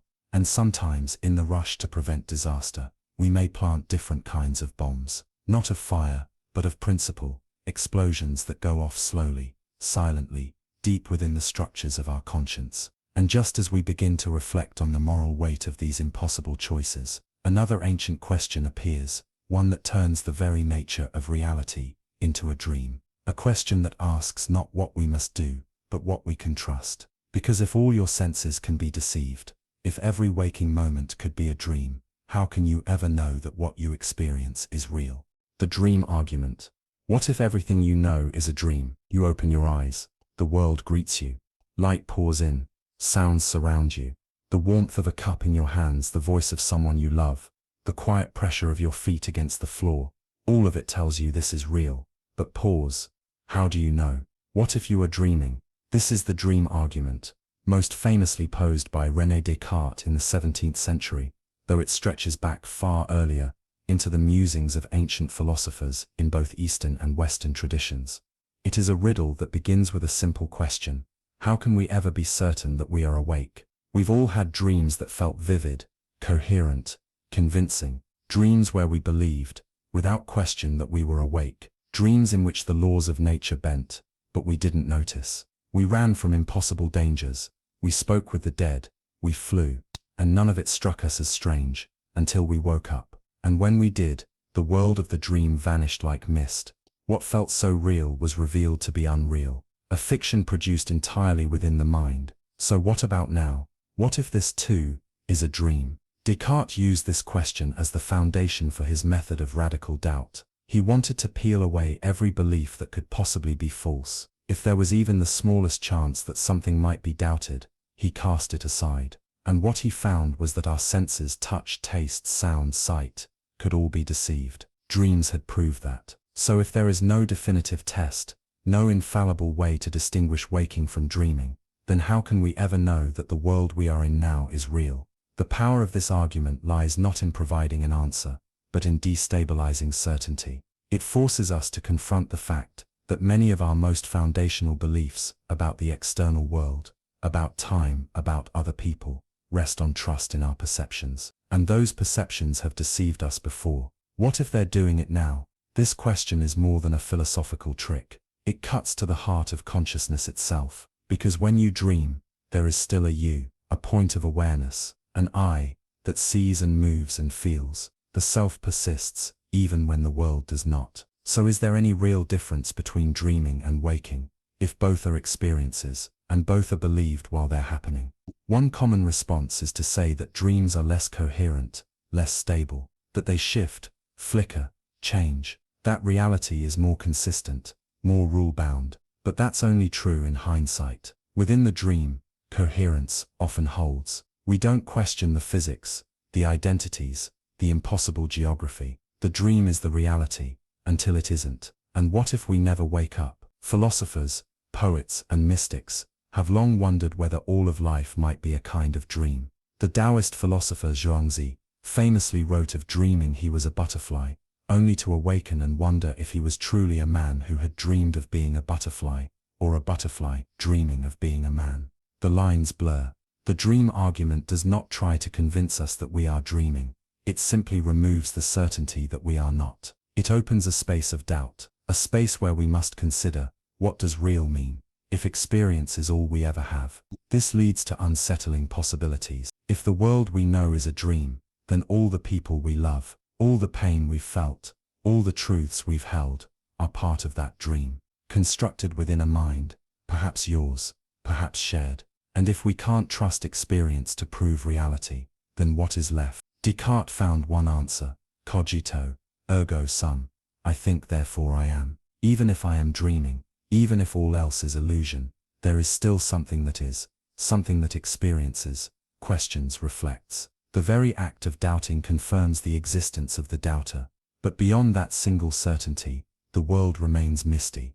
This is not a conclusion, but a threshold. And it is here that the dream argument shifts from epistemology into something deeper, a meditation on existence itself. Because if we treat reality as something that cannot be finally proved, then we are left with something softer, more mysterious. Not certainty, but presence. Not proof, but being. Perhaps the point is not to escape the dream, but to wake up within it. To become lucid, not in the literal sense of becoming aware during sleep, but in the existential sense of realizing that reality, however structured, is always filtered through mind. That our grasp on the world is mediated by attention, memory, language, sensation. And maybe this awareness changes how we live. Because once you admit that experience might be a dream, everything becomes precious. Every detail becomes charged with meaning. The way light falls across a table, the shape of someone's smile, the sound of rain, it could all be illusion. And yet, it moves us, it hurts us, heals us, shapes us. And so whether real or dream, it matters. And that perhaps is the real lesson. Not that we are trapped in illusion, but that even within illusion, meaning is possible, connection is possible, love is possible. And if we never truly know whether we're awake, perhaps the answer is not to seek certainty, but to seek clarity. Not proof, but depth. Not knowledge, but wisdom. To be present, to treat each moment as real, not because we're sure, but because it's all we have. And just as we begin to settle into this gentle uncertainty, a final question rises, one that doesn't ask whether reality is true, but whether it lasts. A question whispered at the edge of science, philosophy, and myth. Because if the world ends in darkness, or light, what question will echo in its final breath? The final question: is reality even real? We live inside it, breathe in it, we build our lives around it, mourn within it, fall in love because of it. Reality feels like the one constant, the stage upon which everything else plays out. But as we stand at the edge of all the paradox, thought experiments, and unsettling riddles that stretch the mind, a deeper question begins to whisper beneath them all. What if reality itself isn't real? It sounds absurd at first. How could everything, our thoughts, our pain, the texture of sunlight on skin, be unreal? But then we remember our dreams, how convincing they felt, until we woke. We remember illusions, mirages, memories we swore were true, but later discovered were wrong. We realize that everything we know of reality passes through our mind, our senses, our brain, our filters. We don't see the world directly.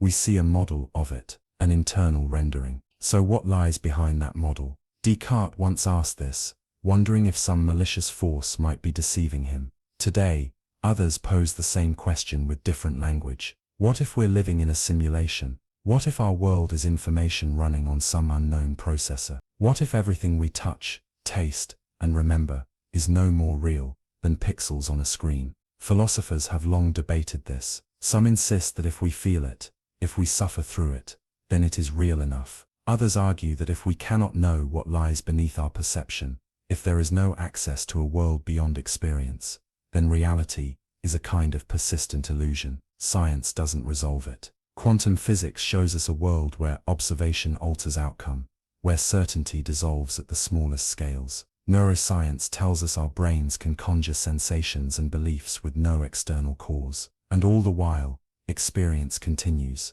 as if indifferent to the question. So what do we make of this? Maybe reality is not something to be proved, but something to be lived. Maybe it's not about ultimate certainty, but presence. Maybe the deeper truth is not about what's behind the curtain, but the fact that we are here at all, watching, wondering, changing. Perhaps the most unsettling idea is also the most freeing, that the question, is reality even real, cannot be answered, not because it is meaningless, but because it points to something larger than any answer could hold. And so we return, not with proof, but with perspective. Reality may be a dream, it may be a simulation, it may be a pattern in consciousness, or a mystery that no mind can touch. But while we are here, whoever we are, wherever this is, it still matters. What we do still matters. And maybe that is enough. Because even if reality isn't what we thought it was, it's still the place where we ask the question. And maybe that's as real as anything ever needs to be.